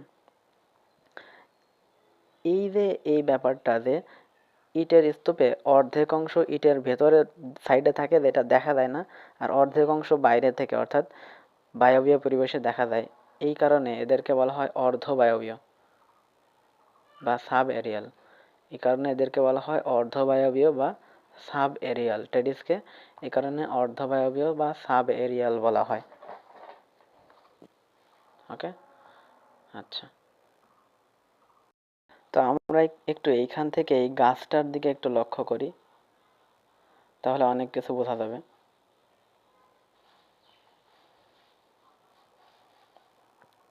দেখো, এইটা একটা টেরিস গাছ, যেটার পাতার দিকে যদি আমরা একটু লক্ষ্য করি, এইটা হচ্ছে ওর একটা র্যাকেস গেছে। এই যে দেখো, পাশ দিয়ে এদিকে একটা পাতা, এদিকে একটা পাতা, এই সাইডে পাতা, এই সাইডে পাতা, এবং এর মাঝ দিয়ে যে একটা ছোট্ট ডাল মতো গেছে, এইটাকে বলা হয় র্যাকেস। হ্যাঁ, এই যে এইটাও একটা র্যাকেস, এটা একটা র্যাকেস, এটাকে বলা হয় র্যাকেস। হ্যাঁ, আর যেহেতু দেখতে পারতেছো যে এই র্যাকেসের দুপাশে পাতা রয়েছে এবং শীর্ষের দিকে শীর্ষের দিকেও একটা পাতা রয়েছে। এই ধরনের পাতাকে বলা হয়ে থাকে যৌগিক পাতা, পক্ষল যৌগিক পাতা। হ্যাঁ, এই ধরনের পাতাকে বলা হয় পক্ষল যৌগিক পাতা, যেটা সাইকাসের ক্ষেত্রেও সেম কথা। সাইকাসের ক্ষেত্রেও কিন্তু আমরা দেখছিলাম ওদের পাতাটা পক্ষল যৌগিক ছিল, এর ক্ষেত্রেও কিন্তু পক্ষল যৌগিক পাতা দেখা যায়। এইটাও কিন্তু নগ্নবীজ উদ্ভিদের সাথে বৈশিষ্ট্য সাদৃশ্য আছে। এবার প্রতিটা পাতায় যে পত্রখণ্ডক, এটাকে বলা হয় পিনা। প্রতিটা পাতায় যে পত্রখণ্ডক, এটাকে বলা হয় পিনা। হ্যাঁ, কচি অবস্থায় কচি অবস্থায় টেরিসের পাতাকে কি বলা হয়? কচি অবস্থায় টেরিসের পাতাকে বলা হয় ক্রোজিয়ার। হুম, টেরিসের পাতা যখন কচি অবস্থায় থাকে তখন এটার নাম বলা হয় ক্রোজিয়ার, এবং যখন এটা প্রাপ্তবয়স্ক হয়ে যায় বা বড় হয়ে যায়, বয়স্ক হয়ে যায়, তখন এর নাম হয়ে যায় ফ্রন্ড। হ্যাঁ, ফ্রন্ড হয়ে যায়। এটা এইভাবে মনে রাখতে পারবে। ছোটবেলায় খুবই ভালো মনের মানুষ থাকে, কারোর সাথে কোনো চিট করে না, কিন্তু যখন বড় হয়ে যায় তখন ফ্রড হয়ে যায়, চিটার বাটপার ফ্রড। যখন বড় হয়ে যায় তখন হয়ে যায় ফ্রড, ফ্রন্ড। তাহলে বয়স্ক পাতাকে বলা হয় ফ্রন্ড, আর একদম বাচ্চাকালের যে পাতাটা, কচি অবস্থার যে পাতাটা, ওইটাকে বলা হয় ক্রোজিয়ার। ওকে, আর পত্রখণ্ডকগুলো হচ্ছে পিনা, মাঝখান দিয়ে যে ডাল সদৃশ একটা ডাল এদের মতো অতিক্রম করে, যার আন্ডারে পাতাগুলা থাকে, এটাকে বলা হয় র্যাকেস। ওকে। আর সোরাস কি? সোরাস হচ্ছে প্রতিটা পাতায় স্পোরাঞ্জিয়াম উৎপন্ন হয়। স্পোরাঞ্জিয়ামগুলা যখন একসাথে অনেকগুলো থাকে, লাইক 2 থেকে 5টা স্পোরাঞ্জিয়াম যখন একত্রে থাকে, তখন সেটার নাম দেওয়া হয় সোরাস বা সোরাই। তখন সেটাকে বলা হয় সোরাস বা সোরাই। আর দেখো সার্সিনেট ভার্নেশন কি? কচি পাতাগুলা যখন এইভাবে দেখো, এইভাবে যখন এইভাবে যখন কোকড়ানো অবস্থায় থাকে, এইভাবে বেঁকে বেঁকে যায়, কুণ্ডলিত অবস্থায় থাকে, তখন এটাকে বলা হয় এই যে, এটা হচ্ছে সার্সিনেট ভার্নেশন।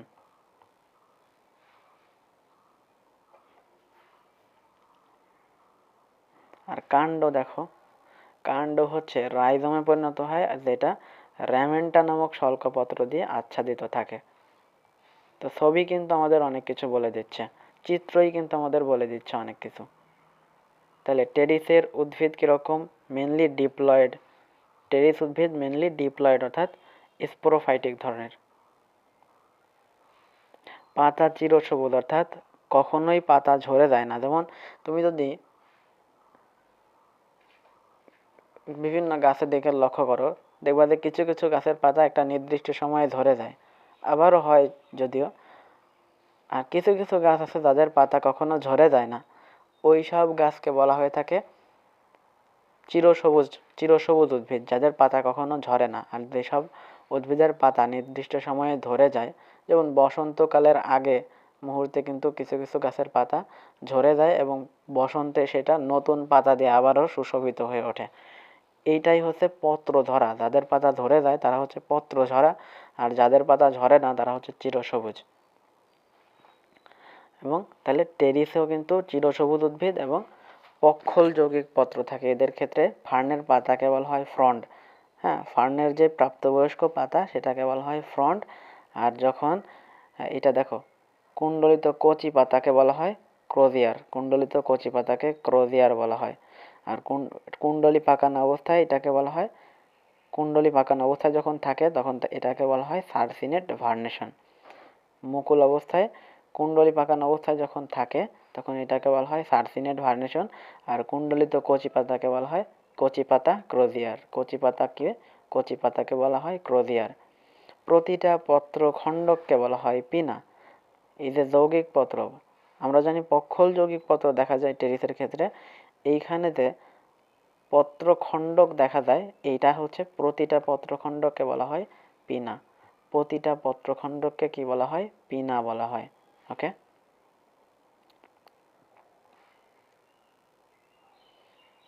শল্কপত্রকে বলা হয় র্যামেন্টাম। আর আমরা আগেই দেখছি যে টেরিসের ক্ষেত্রে কাণ্ড কিসে পরিণত হয়? রাইজমে পরিণত হয়।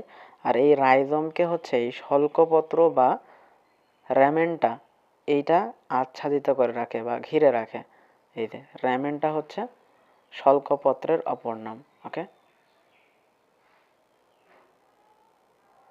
পরিণত পত্রকের নিম্নতলের কিনারায় সোরাই উৎপন্ন হয়। কোথায় উৎপন্ন হয় সোরাই? নিম্নতকের কিনারে, নিম্নতলের কিনারে। পরিণত পাতার নিম্নতলের কিনারে। এইটা যদি একটা পাতা হয়, তো এর যে নিম্ন পার্ট, লোয়ার পার্ট যেটা, এটা তো 3D-তে দেখলে তুমি বুঝতে পারতা যে এটা নিচের দিকে আছে। যাই হোক, লোয়ার পার্ট যেটা নিচের দিকের কিনারের সাইডে, অবশ্যই কিনারায় এবং লোয়ার পার্টে নিচের দিকে, হ্যাঁ, নিচের দিকে কিনারে হচ্ছে সোরাই উৎপন্ন হয়, অর্থাৎ স্পোরাঞ্জিয়াম উৎপন্ন হয় আলটিমেটলি। আর 2 থেকে 5টা স্পোরাঞ্জিয়াম থাকলেই তো সেটাকে বলা হয় সোরাই। পরিণত পত্রত্বকের নিম্নতলের কিনারায় সোরাই উৎপন্ন হয়। রাইজোম কাণ্ডের সর্ববাইরে, রাইজোম কাণ্ডের সর্ববাইরে প্যারেনকাইমা কোষের এক স্তর বিশিষ্ট এপিডার্মিস বা বহিত্বক থাকে, অ্যান্ড এখানে হাইপোডার্মিস বা অর্ধত্বক কিন্তু থাকে, কর্টেক্সে অবস্থিত। ওকে। তাহলে এপিডার্মিস, হাইপোডার্মিস দুইটাই কিন্তু টেরিসের ক্ষেত্রে উপস্থিত থাকে। বোঝা গেছে? কোন ধরনের কোষে নির্মিত? প্যারেনকাইমা কোষে নির্মিত। আর ভাস্কুলার বান্ডল টেরিসের ক্ষেত্রে কিরকম হয়? টেরিসের ক্ষেত্রে ভাস্কুলার বান্ডল হ্যাড্রোসেন্ট্রিক হয়, এটা আমরা জানি। হ্যাড্রোসেন্ট্রিক বা জাইলেম কেন্দ্রিক।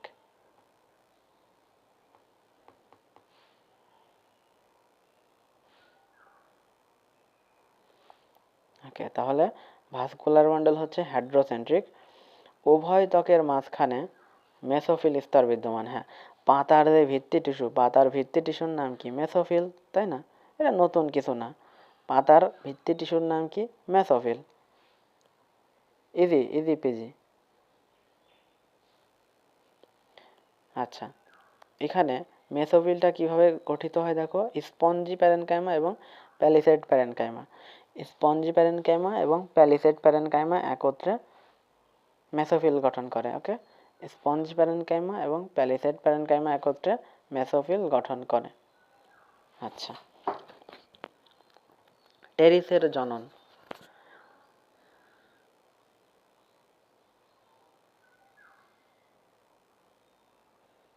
টেরিসের জীবনচক্রে দু ধরনের উদ্ভিদ জন্মে, এটা আমি আগেই বলে রাখছি, আশা করি এখন রিলেট করতে পারতেছো। তখন আউট অফ নো হোয়ার মনে হইলেও এইটা এখন রিলেট করতে পারবা। টেরিসের জীবনচক্রে দু ধরনের উদ্ভিদ জন্মে, একটা হচ্ছে স্পোরোফাইট বা রেণুধর উদ্ভিদ, এইটা হচ্ছে ডিপ্লয়েড। স্পোরোফাইট বা রেণুধর উদ্ভিদ যেটা, এটা হচ্ছে ডিপ্লয়েড দশা। এটাই আলটিমেটলি, এইটাই কিন্তু আলটিমেটলি টেরিসের মানে দীর্ঘক্ষণ বা আমি যদি বলি লং টাইম যেটা ক্যারি করে সেটা হচ্ছে স্পোরোফাইট দশা বা রেণুধর উদ্ভিদ। আরেকটা যে দশাটা দেখো, গ্যামিটোফাইট বা লিঙ্গধর উদ্ভিদ, এটা হচ্ছে হ্যাপ্লয়েড। এটা হচ্ছে হ্যাপ্লয়েড, এটা কিন্তু খুব কম সময়ের জন্য ক্যারি করে। খুবই সংক্ষিপ্ত একটি দশা হচ্ছে এই হ্যাপ্লয়েড দশা, অর্থাৎ গ্যামিটোফাইটিক দশা।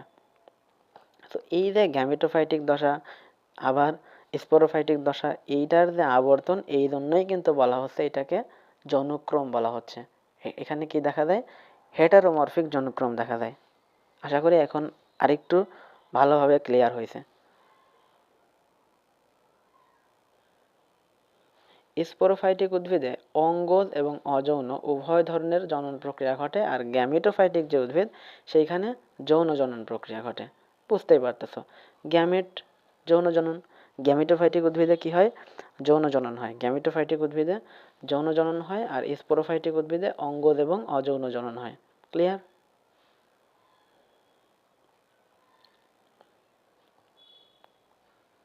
অঙ্গজ জনন কিভাবে হয়? অঙ্গজ জনন হচ্ছে বিচ্ছিন্ন অংশ থেকে, কাইন্ড অফ হাইড্রা চ্যাপ্টারটা আমরা পড়ছি না, হাইড্রাতে কি হইতো, ওইটাকে বিচ্ছিন্ন করে দিলে মাথার অংশ থেকে মাথা, তারপর হচ্ছে পাদচাকতির অংশ থেকে পাদচাকতি, এরকম সৃষ্টি হইতো না? এইখানেও কাইন্ড অফ ওরকম বিচ্ছিন্ন অংশ থেকে এই যে মূল ও পাতার সৃষ্টির মাধ্যমে পৃথক স্পোরোফাইটিক উদ্ভিদের জন্ম দেয়। কোন ধরনের উদ্ভিদ? স্পোরোফাইটিক উদ্ভিদ। কেন? কারণ অঙ্গজ জনন এবং অযৌন জনন কাদের ক্ষেত্রে হয় ভাই? স্পোরোফাইটিক উদ্ভিদে হয় না। আর এই স্পোরোফাইটিক উদ্ভিদের বিচ্ছিন্ন অংশ থেকে যদি মূল কাণ্ড পাতায় পরিণত হওয়ার মাধ্যমে নতুন একটা সম্পূর্ণ উদ্ভিদ তৈরি হয়, তাহলে সেই উদ্ভিদটাকে গ্যামেটোফাইটিক উদ্ভিদে পরিণত হওয়া সম্ভব? সেটা তো অবশ্যই স্পোরোফাইটিক হবে, তাই না? বাপকা বেটা, তাই না? আচ্ছা, অযৌন জনন এটাও কিন্তু স্পোরোফাইটিক উদ্ভিদে হয়। আমি আগেই বলছি, স্পোরাঞ্জিয়ামের গুচ্ছকে কি বলা হয়? সোরাস বলে। 2 থেকে 5টা স্পোরাঞ্জিয়াম যখন একত্রে অবস্থান করে তখন এটাকে বলা হয় সোরাস বা সোরাই, বহুবচনে সোরাই।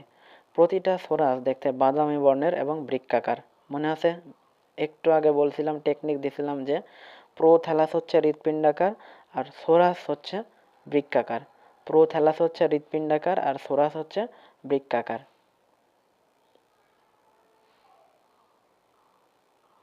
যে টিস্যু হতে স্পোরাঞ্জিয়াম উৎপন্ন হয় এটাকে বলা হয় প্লাসেন্টা বা অমরা। যে টিস্যু হতে স্পোরাঞ্জিয়াম উৎপন্ন হয় এটাকে বলা হয় প্লাসেন্টা বা অমরা। আর সোরাস উৎপন্নকারী পাতাকে বলা হয় স্পোরোফিল। সোরাস উৎপন্নকারী পাতাকে বলা হয় স্পোরোফিল। এখন এইখান থেকে ফলস ইন্ডোসিয়াম, এই ফলস ইন্ডোসিয়াম টার্মটা একটু ক্লিয়ার করি। ফলস ইন্ডোসিয়াম কি? আমরা জানি টেরিসের ক্ষেত্রে কিন্তু ফলস ইন্ডোসিয়াম থাকে। এই ফলস ইন্ডোসিয়ামটা কি?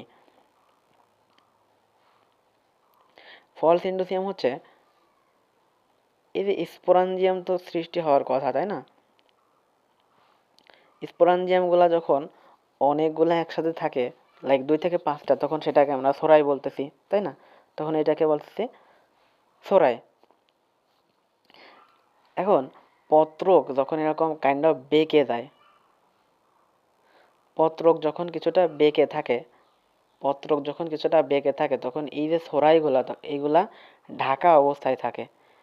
হ্যাঁ, তখন এই সোরাইগুলা ঢাকা অবস্থায় থাকে। ফলক প্রান্তের এই ঢাকনি অংশকে বলা হয় ফলস ইন্ডোসিয়াম।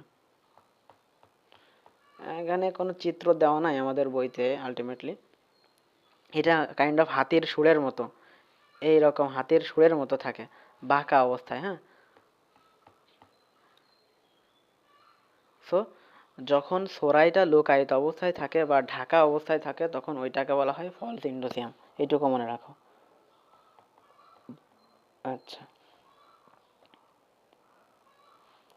এবার আসি ক্যাপসিউল। ক্যাপসিউল ক্যাপসিউল কোথায় থাকে? বৃন্তের মাথায় থাকে। বৃন্ত বা বোটাল, এটার মাথায় হচ্ছে ক্যাপসিউল থাকে। ক্যাপসিউলের নিম্নলিখিত অংশ থাকে তিনটা অংশ। ক্যাপসিউলে তিনটা অংশ থাকে। এটা আমরা বেশি কষ্ট করব না, একটা সহজ টেকনিকের মাধ্যমে মনে রাখবো ব্যাপারটা কি। সেটা হচ্ছে ক্যাপসুল জিনিসটা তো বোঝো। ক্যাপসিউল কি হয়? বিভিন্ন ওষুধের ক্যাপসুল হয় না, গ্যাসের ক্যাপসুল, জ্বরের ক্যাপসুল বলে না, যে ক্যাপসুল নিয়ে আসবি বাজার থেকে একটা। মনে করো তোমার ছোট ভাইয়ের জ্বর হয়েছে, তোমার মা বললো যে বাজার থেকে একটা ক্যাপসুল নিয়ে আসবি, বাজার থেকে একটা ক্যাপসুল নিয়ে আসবি। গ্যাসের ক্যাপসুল, গ্যাসের ওষুধের ক্যাপসুল, বা যেটাকে বড়ি বলে আর কি। হ্যাঁ, tablet, tablet capsule same same কথা। তো ক্যাপসুল নিয়ে আসবি, আসবি কথাটা মনে রাখবা। বাজার থেকে ক্যাপসুল নিয়ে আসবি। এই আতে হচ্ছে অ্যানুলাস, দন্তর সাথে মনে রাখবা স্ট্রোমিয়াম। এই যে অ্যানুলাস, আতে অ্যানুলাস, দন্তর সাথে স্ট্রোমিয়াম, আর হচ্ছে বিতে বৃন্ত, বিতে বৃন্ত। এই তিনটা অংশ নিয়ে হচ্ছে ক্যাপসিউল গঠিত।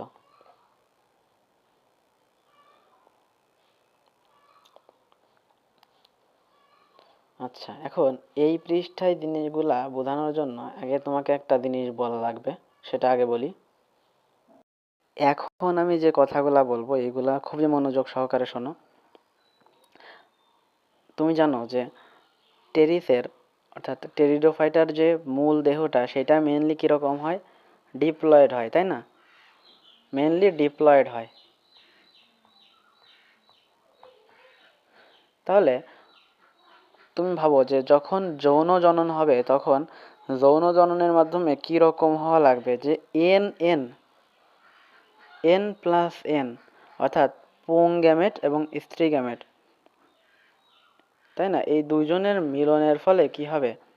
এই দুইজনের মিলনের ফলে এইখান থেকে টু এন অর্থাৎ ডিপ্লয়েড, এই দুজনের মিলনের ফলে ডিপ্লয়েড দেহ তৈরি হবে না? ডিপ্লয়েড জাইগোট তৈরি হবে না? এইটাই তো হওয়ার কথা। না হলে যদি টু এন যদি মিলন হয় তাহলে ফোর এন হয়ে যায়। সেটা হয়ে যায় কত? টেট্রাপ্লয়েড। সেটা কি একটা হয়ে যাবে, এটা আর কল্পনা করার বাইরে।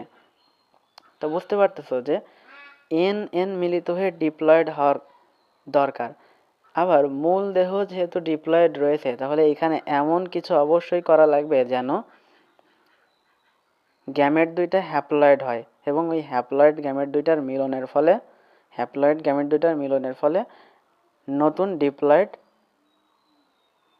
উদ্ভিদের জন্ম হবে, তাই না? সো এর যে মূল দেহ, এটা স্পোরোফাইট বা ডিপ্লয়েড, বুঝতে পারতেছো?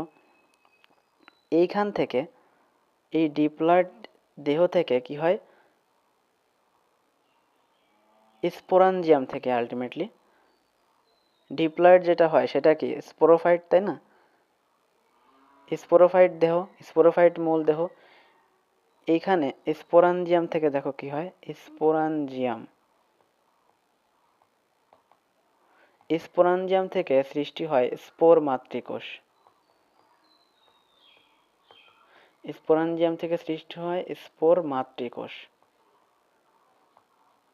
তুমি জানো মাইটোসিস, মায়োসিস, এই যে কোষ বিভাজনগুলো সম্পর্কে আমরা পড়েছি দ্বিতীয় অধ্যায়ে, তাই না? কোষ বিভাজন চ্যাপ্টারে আমরা পড়েছিলাম মাইটোসিস বিভাজন, মায়োসিস বিভাজন, ওইখান থেকে কনসেপ্টগুলো আশা করি ক্লিয়ার আছে তোমার। মায়োসিসের মাধ্যমে কি হয়, হ্রাসমূলক বিভাজন হয়, আর মাইটোসিসের মাধ্যমে কি হয়, সমীকরণিক বিভাজন হয়, তাই না? মানে ওইখানে এর যে ক্রোমোজোম সংখ্যা সেটা সেম সেম থাকে, আর মায়োসিসের ক্ষেত্রে হচ্ছে ক্রোমোজোম সংখ্যাটা হ্রাস পায়। আর তুমি যদি এখানে লক্ষ্য করো, আমাদের ক্রোমোজোম সংখ্যাটা এখানে কি করা লাগবে, সেম রাখা লাগবে নাকি কমানো লাগবে? কমানো লাগবে, তাই না? ডিপ্লয়েড থেকে আমাদের হ্যাপ্লয়েড আনা লাগবে। আর তুমি জানো যে মায়োসিস বিভাজন হয় কোথায়? জনন মাতৃকোষে হয় না? মায়োসিস বিভাজন হয় কোথায়? জনন মাতৃকোষে।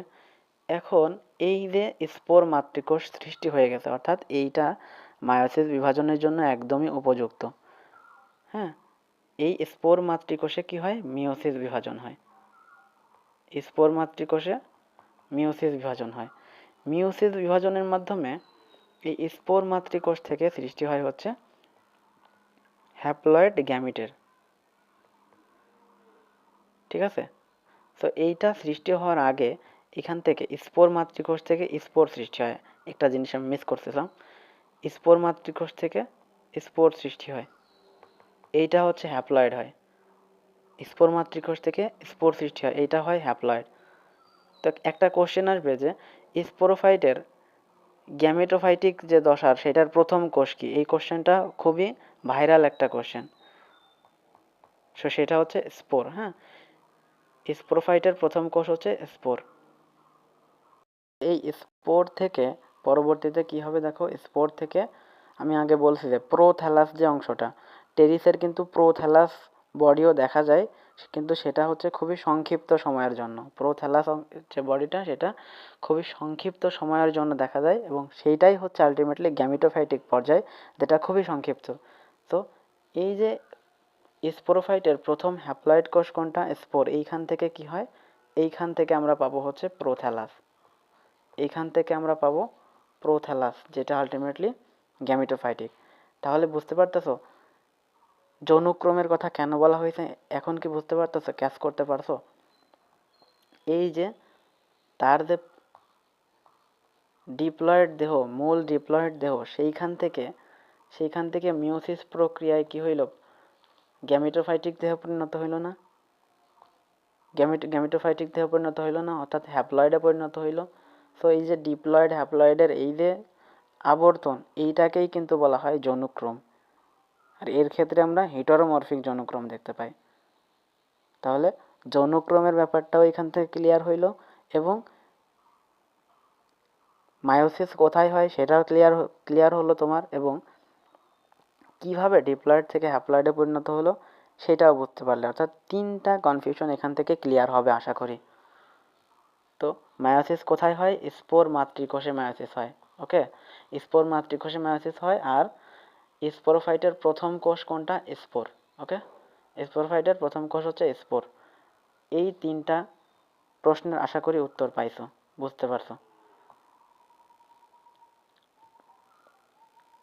এবার এখান থেকে দেখো, প্রতিটা স্পোরাঞ্জিয়ামে 16টা স্পোর মাতৃকোষ থাকে। দেখলা না? স্পোরাঞ্জিয়াম থেকে কি সৃষ্টি হয়? স্পোর মাতৃকোষ সৃষ্টি হয়। আর স্পোর মাতৃকোষেই কিন্তু মায়োসিস হয়। আর প্রতিটা স্পোরাঞ্জিয়ামে 16টা স্পোর মাতৃকোষ থাকে। স্পোর মাতৃকোষে কি হয় ভাই, দেখছো না? স্পোর মাতৃকোষে মিওসিস হয়, তাই না? স্পোর মাতৃকোষে হয় হচ্ছে মিওসিস। আর মিওসিসের ফলে ব্যাপারটা কীরকম হয়, যে এই হচ্ছে ডিপ্লয়েড, আবারও চলে যাওয়া লাগতেছে কোষ বিভাজনে। মিওসিস কোষ বিভাজন কীরকম হয় দেখো, এইটা প্রথম মনে করো ডিপ্লয়েড। এইখান থেকে প্রথম হ্রাসমূলক বিভাজনের মাধ্যমে দুইটা হ্যাপ্লয়েড কোষের সৃষ্টি হয়। তারপর মিওসিসকে দুইটা ভাগে ভাগ করা হয় না, মিওসিস 1, মিওসিস 2। এইটা হইল হচ্ছে মিওসিস 1। এইবার মিওসিস 2 এর মাধ্যমে কি হয়, প্রতিটা এই হ্যাপ্লয়েড কোষ সমীকরণিক বিভাজন হয় না, এখান থেকে দুইটা এন আসে না, আবারও দুইটা এন, অর্থাৎ দুইটা হ্যাপ্লয়েড ক্রোমোজোম বিশিষ্ট দুইটা আবার নতুন নতুন দুইটা কোষের সৃষ্টি হয় না? তাহলে দেখো, প্রথম যে আদি কোষ, প্রথম যে মাতৃকোষটা, সেইখান থেকে কয়টা কোষের উদ্ভব হইল? নতুন 4টা কোষের। অর্থাৎ মিওসিসের ফলে কিন্তু নতুন 4টা কোষের সৃষ্টি হয়। এটা আশা করি কোষ বিভাজন চ্যাপ্টারে পড়ে আসছো। মিওসিসের ফলে কিন্তু একটা কোষ থেকে 4টা কোষের সৃষ্টি হয়, আর মাইটোসিসের ফলে কি হয়, একটা কোষ থেকে 2টা কোষে পরিণত হয়, তাই না? মাইটোসিসের ফলে একটা কোষ থেকে 2টা কোষের সৃষ্টি হয়, আর মিওসিসের মাধ্যমে একটা কোষ থেকে 4টা কোষের সৃষ্টি হয়, জানো তো? এই কারণেই দেখো স্পোরাঞ্জিয়ামেদের 16টা স্পোর মাতৃকোষ থাকতেছে। স্পোরাঞ্জিয়ামেদের 16টা স্পোর মাতৃকোষ থাকতেছে, এইখানে 16 × 4 দাও, 64টা স্পোর সৃষ্টি হয়। এই জন্য দেখো স্পোরাঞ্জিয়াম থেকে 64টা স্পোর সৃষ্টি হয়। ক্যালকুলেশনটা কি এবার বুঝতে পারছো? ক্যালকুলেশনটা কি এবার ক্লিয়ার? ক্লিয়ার আশা করি। তাহলে স্পোর মাতৃকোষ থেকে মিওসিস বিভাজনের মাধ্যমে হ্যাপ্লয়েড স্পোর উৎপন্ন হয়, আর যেহেতু 16টা স্পোর মাতৃকোষ থাকে প্রতিটা স্পোরাঞ্জিয়ামে, তাই টোটাল 64টা স্পোর উৎপন্ন হয়। এখন কি জলের মতো ক্লিয়ার না? হ্যাঁ। পরিণত স্পোরগুলা গাঢ় বাদামি বর্ণের এবং একই বৈশিষ্ট্যের হয়ে থাকে। পরিণত স্পোরগুলা কীরকম হয়? গাঢ় বাদামি বর্ণের এবং একই বৈশিষ্ট্যের।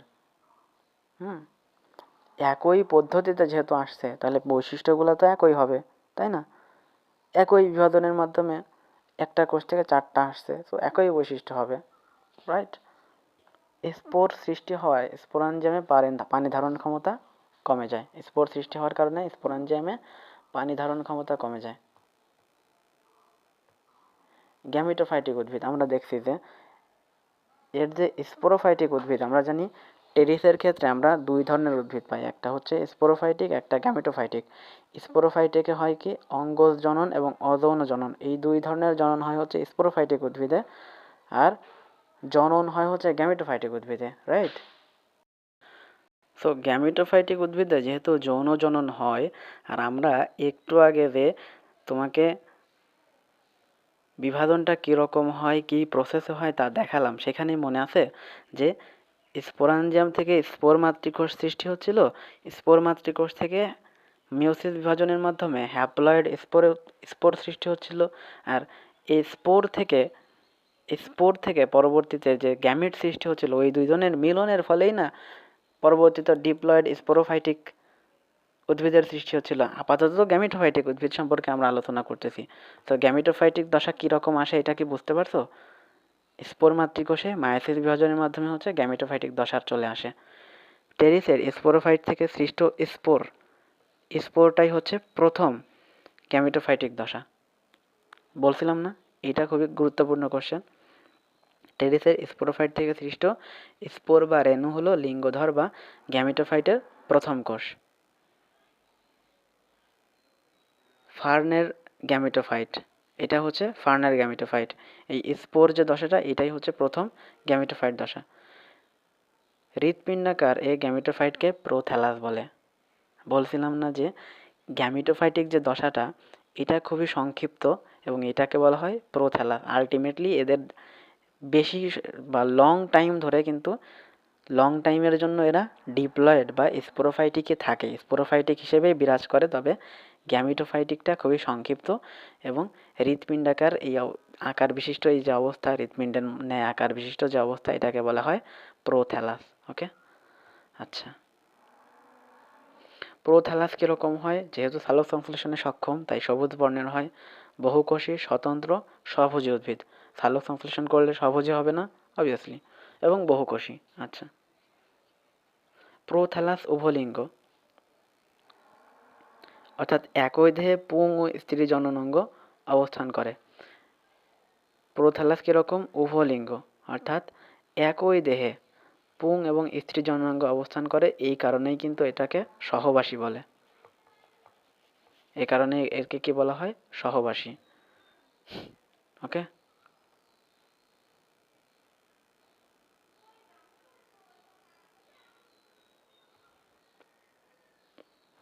স্ত্রী জননাঙ্গকে কি বলা হয়? Same archegonium. পুং জননাঙ্গকে বলা হয় অ্যানথেরিডিয়াম। পুং জননাঙ্গ হচ্ছে অ্যানথেরিডিয়াম আর স্ত্রী জননাঙ্গ হচ্ছে আর্কিগোনিয়াম। ওকে, এই যে একই থালাসে পুং ও স্ত্রী জননাঙ্গ থাকে যেহেতু, তাই এটাকে বলা হয় সহবাসী উদ্ভিদ। ওকে, ক্লিয়ার।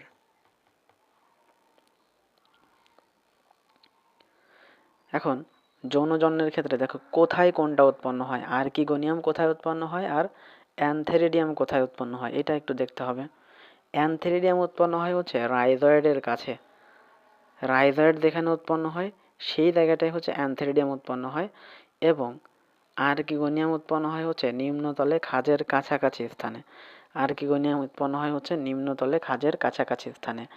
কিভাবে মনে রাখবা যে কোথায় কোনটা উৎপন্ন হয়? তুমি দুইটার মধ্য থেকে যে কোনো একটা মনে রাখো তাহলে হচ্ছে। তুমি অ্যানথেরিডিয়াম কোথায় উৎপন্ন হয় এটা মনে রাখো। দেখো অ্যানথেরিডিয়াম মানে কি? পুংজননাঙ্গ। অ্যানথেরিডিয়াম অর্থাৎ পুংজননাঙ্গ, এইটা কোথায় উৎপন্ন হয় মনে রাখবো কিভাবে? দেখবা যে ইতিহাসের বেশিরভাগ রাজাই কি ছিল? পুরুষ ছিল না? রাজা মানে রাজা তো অবশ্যই পুরুষই, মানে রাজ্য, আমি বুঝাইতে চাইছি হচ্ছে রাজ্য শাসন করছে বেশি রাজা, মানে পুরুষরাই বেশি শাসন করেছে, তাই না? নারীরা খুব কমই। তো আমি ছোট করতেছি না, জাস্ট মনে রাখার একটা টেকনিক আর কি। রাইজয়েড, রাইজয়েড কথাটার মধ্যে রাজা রাজা রাজা ফিল ফিল পাচ্ছ? শব্দের একটা মিল। রাজা, রাইজয়েড, অ্যানথেরিডিয়াম অর্থাৎ পুং জননাঙ্গ হচ্ছে রাজার কাছে, অর্থাৎ রাইজয়েড যেখানে উৎপন্ন হয় সেইখানে উৎপন্ন হয়, এটাতে মনে রাখো। রাইজয়েড যেখানে উৎপন্ন হয় অর্থাৎ রাজা যেখানে উৎপন্ন হয়, পুং জননাঙ্গ অর্থাৎ অ্যানথেরিডিয়ামও সেইখানেই উৎপন্ন হয়, আর নিম্নতলে খাঁজের কাছাকাছি জায়গায় হচ্ছে আর্কিগোনিয়াম উৎপন্ন হয়। ওকে, আচ্ছা। আর্কিগোনিয়াম স্ত্রী জননাঙ্গকে বলা হয় হচ্ছে আর্কিগোনিয়াম, স্ত্রী জননাঙ্গকে আর্কিগোনিয়াম বলা হয়। এটা ব্রায়োফাইটার ক্ষেত্রেও সেম কথাই ছিল। আর্কিগোনিয়ামের আকৃতি ওই ব্রায়োফাইটার মতোই ফ্লাক্স আকৃতির, এবং এটি একটি গ্রীবা এবং একটি উদর সহজে গঠিত, দরকার না এটা। আচ্ছা, ফ্লাক্স আকৃতির, এবং এটা মনে রাখো যে এটা নিশ্চল, চলাচল করতে পারে না, নিশ্চল এবং বড় আকৃতির। ব্রায়োফাইটার ক্ষেত্রে তো দেখছিলামই। আচ্ছা, আর আরেকটা কথা গুরুত্বপূর্ণ, সেটা হচ্ছে এই যে আর্কিগোনিয়ামের যে নালী, ঠিক আছে, আর্কিগোনিয়ামের যে নালী সেখানে মিউসিলেজ এবং ম্যালিক অ্যাসিড থাকে। মিউসিলেজ এবং ম্যালিক অ্যাসিড দিয়ে পূর্ণ থাকে। এই যে ম্যালিক অ্যাসিড দেখতে পাচ্ছ, এই ম্যালিক অ্যাসিড কিসে কিসে ব্যবহৃত হয় জানো? ম্যালিক অ্যাসিড হচ্ছে শুক্রাণুকে আকৃষ্ট করে, ঠিক আছে? ম্যালিক অ্যাসিড কি করে? ডিম্বাণুর কাছাকাছি আসার জন্য শুক্রাণুকে আকৃষ্ট করে। ওকে,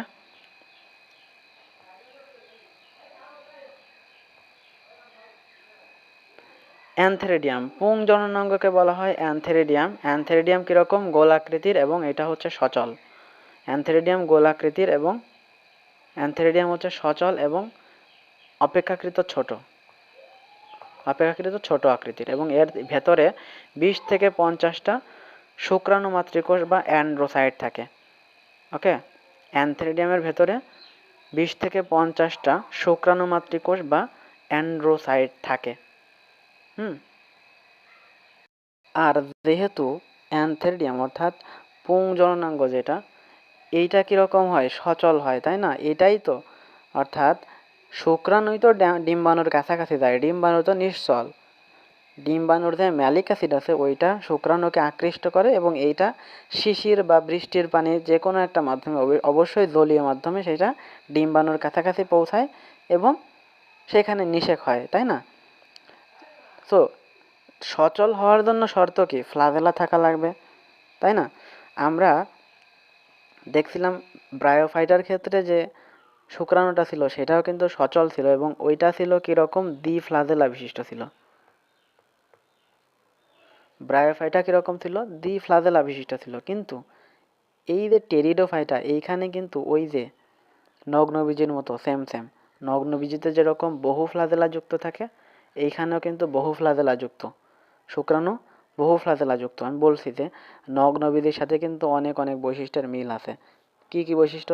আরেকটা বার একটু রিক্যাপ করা যাক। প্রথম বৈশিষ্ট্যের মিল হচ্ছে কি? এই যে পক্ষল যৌগিক, তাই না? পাতা কীরকম? পক্ষল যৌগিক পত্র, এইটা নগ্নবীজির সাথে সাদৃশ্যপূর্ণ। তারপর ওই সাইকাসের সাথে সম্পৃক্ত আর কি, সাইকাসের সাথে সম্পর্কযুক্ত, পক্ষল যৌগিক পত্র। তারপর হচ্ছে কি? র্যাকিস থাকার যে ব্যাপারটা, এটা পিনা থাকার ব্যাপারটা, তারপর হচ্ছে সার্সিনেট ভার্নেশন হওয়ার ব্যাপারটা, হ্যাঁ। তারপরে এদের বহু ফ্লাজেলা বিশিষ্ট শুক্রাণু হওয়ার ব্যাপারটা, এটাও কিন্তু সাদৃশ্যপূর্ণ, তাই না? তো দেখতেই পারতেছো অনেকগুলাই কিন্তু বৈশিষ্ট্যের সাদৃশ্য আছে। নগ্নবীজি এবং টেরিডোফাইটার মধ্যে কিন্তু অনেক অনেক বৈশিষ্ট্যের সাদৃশ্য রয়েছে, এখান থেকে বুঝতে পারতেছো। এদের শুক্রাণু কি হয়, শুক্রাণু হচ্ছে বের হয়ে, শুক্রাণুগুলা বের হয়ে ফ্লাজেলার সাহায্যে, বহু ফ্লাজেলা, হ্যাঁ, ফ্লাজেলার সাহায্যে শিশির বা বৃষ্টির পানিতে সাঁতার কেটে আর্কিগোনিয়ামের সন্নিকটে আসে। শুক্রাণুসমূহ আর্কিগোনিয়ামে পরিবাহিত হয় আর্কিগোনিয়াম কর্তৃক ম্যালিক অ্যাসিড, আর্কিগোনিয়াম কর্তৃক ম্যালিক অ্যাসিড নিঃসৃত হয় এবং এটা শুক্রাণুকে ডিম্বাণুর প্রতি আকৃষ্ট করে। নিষেক্রিয়ার ফলে কি হয়, উস্পোর উৎপন্ন হয়। ওকে, এন প্লাস এন দুইজন মিলিত হয়ে উস্পোর উৎপন্ন হয়, সেটা ডিপ্লয়েড। ওকে, উস্পোর উৎপন্ন হয় যেটা আলটিমেটলি ডিপ্লয়েড। কেন উস্পোরের কথা বলা হয়েছে বলো তো, কেন উস্পোরের কথা বলা হয়েছে? কারণ এদের যে মিলন সেটা কোন ধরনের, ও গ্যামাস ধরনের। ওই যে শুক্রাণু এবং ডিম্বাণুর আকারও ভিন্ন, আকৃতিও ভিন্ন, এই জন্য এদের মিলনটা হচ্ছে ও গ্যামাস ধরনের। সো মিলিত যে স্পোরটা সেটা হচ্ছে ও স্পোর। বুঝাইতে পারছি? হ্যাঁ। জাইগোট বা ও স্পোর মানে ও স্পোর, স্পোর যেটা, স্পোরটাই হচ্ছে আলটিমেটলি গ্যামিটোফাইটের প্রথম কোষ, তাই না? গ্যামিটোফাইটের, ও, স্পোর হচ্ছে গ্যামিটোফাইটের প্রথম কোষ, আর এখানে ও স্পোর যেটা, ও স্পোর হচ্ছে স্পোরোফাইটের প্রথম কোষ, তাই না? স্পোর হচ্ছে গ্যামিটোফাইটের প্রথম কোষ আর ও স্পোর হচ্ছে স্পোরোফাইটের প্রথম কোষ। বুঝতে পারছো? গ্যামিটোফাইটের প্রথম কোষ হচ্ছে স্পোর, আর স্পোরোফাইটের প্রথম কোষ হচ্ছে ও স্পোর। ওকে,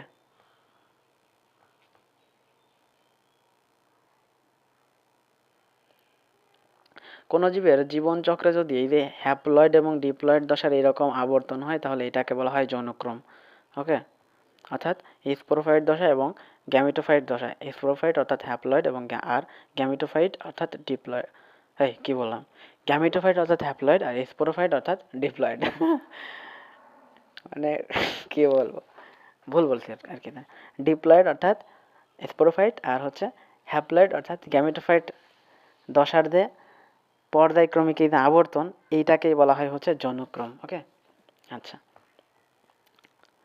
স্পোরাঞ্জিয়ামের ক্যাপসুলের ভেতরে 16টি ডিপ্লয়েড স্পোর মাতৃকোষ থাকে এবং এই 16টা স্পোর মাতৃকোষ থেকে কিন্তু 64টি স্পোর সৃষ্টি হয়। স্পোর মাতৃকোষ থেকে মিওসিস প্রক্রিয়া বিভাজনের মাধ্যমে 64টা স্পোর মাতৃকোষ, স্পোর সৃষ্টি হয়। হ্যাঁ, 16টা স্পোর মাতৃকোষ থেকে 64টা স্পোর সৃষ্টি হয়। স্পোর মাতৃকোষ ছিল কি ডিপ্লয়েড, স্পোর মাতৃকোষ ডিপ্লয়েড, আর যে স্পোরটা সৃষ্টি হইলো সেটা হচ্ছে হ্যাপ্লয়েড। এটা তো আমরা আগেই বুঝে ফেলছি। ডান।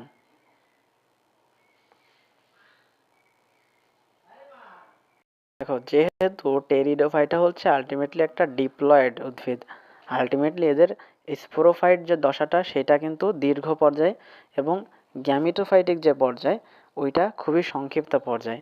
এবং দীর্ঘ হোক বা সংক্ষিপ্ত হোক, দীর্ঘ হোক বা সংক্ষিপ্ত হোক, যেহেতু জীবনচক্রে স্পোরোফাইটিক দশা এবং গ্যামিটোফাইটিক দশার দুইটাই দেখা যাচ্ছে, এই জন্য এটাকে যৌনক্রম বলতেছি এবং এটা হচ্ছে হেটারোমরফিক যৌনক্রম। ওকে, স্পোরোফাইট পর্যায় দীর্ঘ, গ্যামিটোফাইটিক পর্যায় সংক্ষিপ্ত।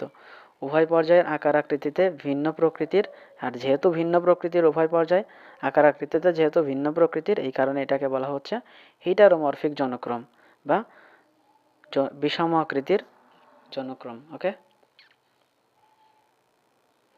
আচ্ছা, এখানে স্বতন্ত্র যে ব্যাপারটা কেন বলছে বলো তো, স্বতন্ত্র কেন বলছে?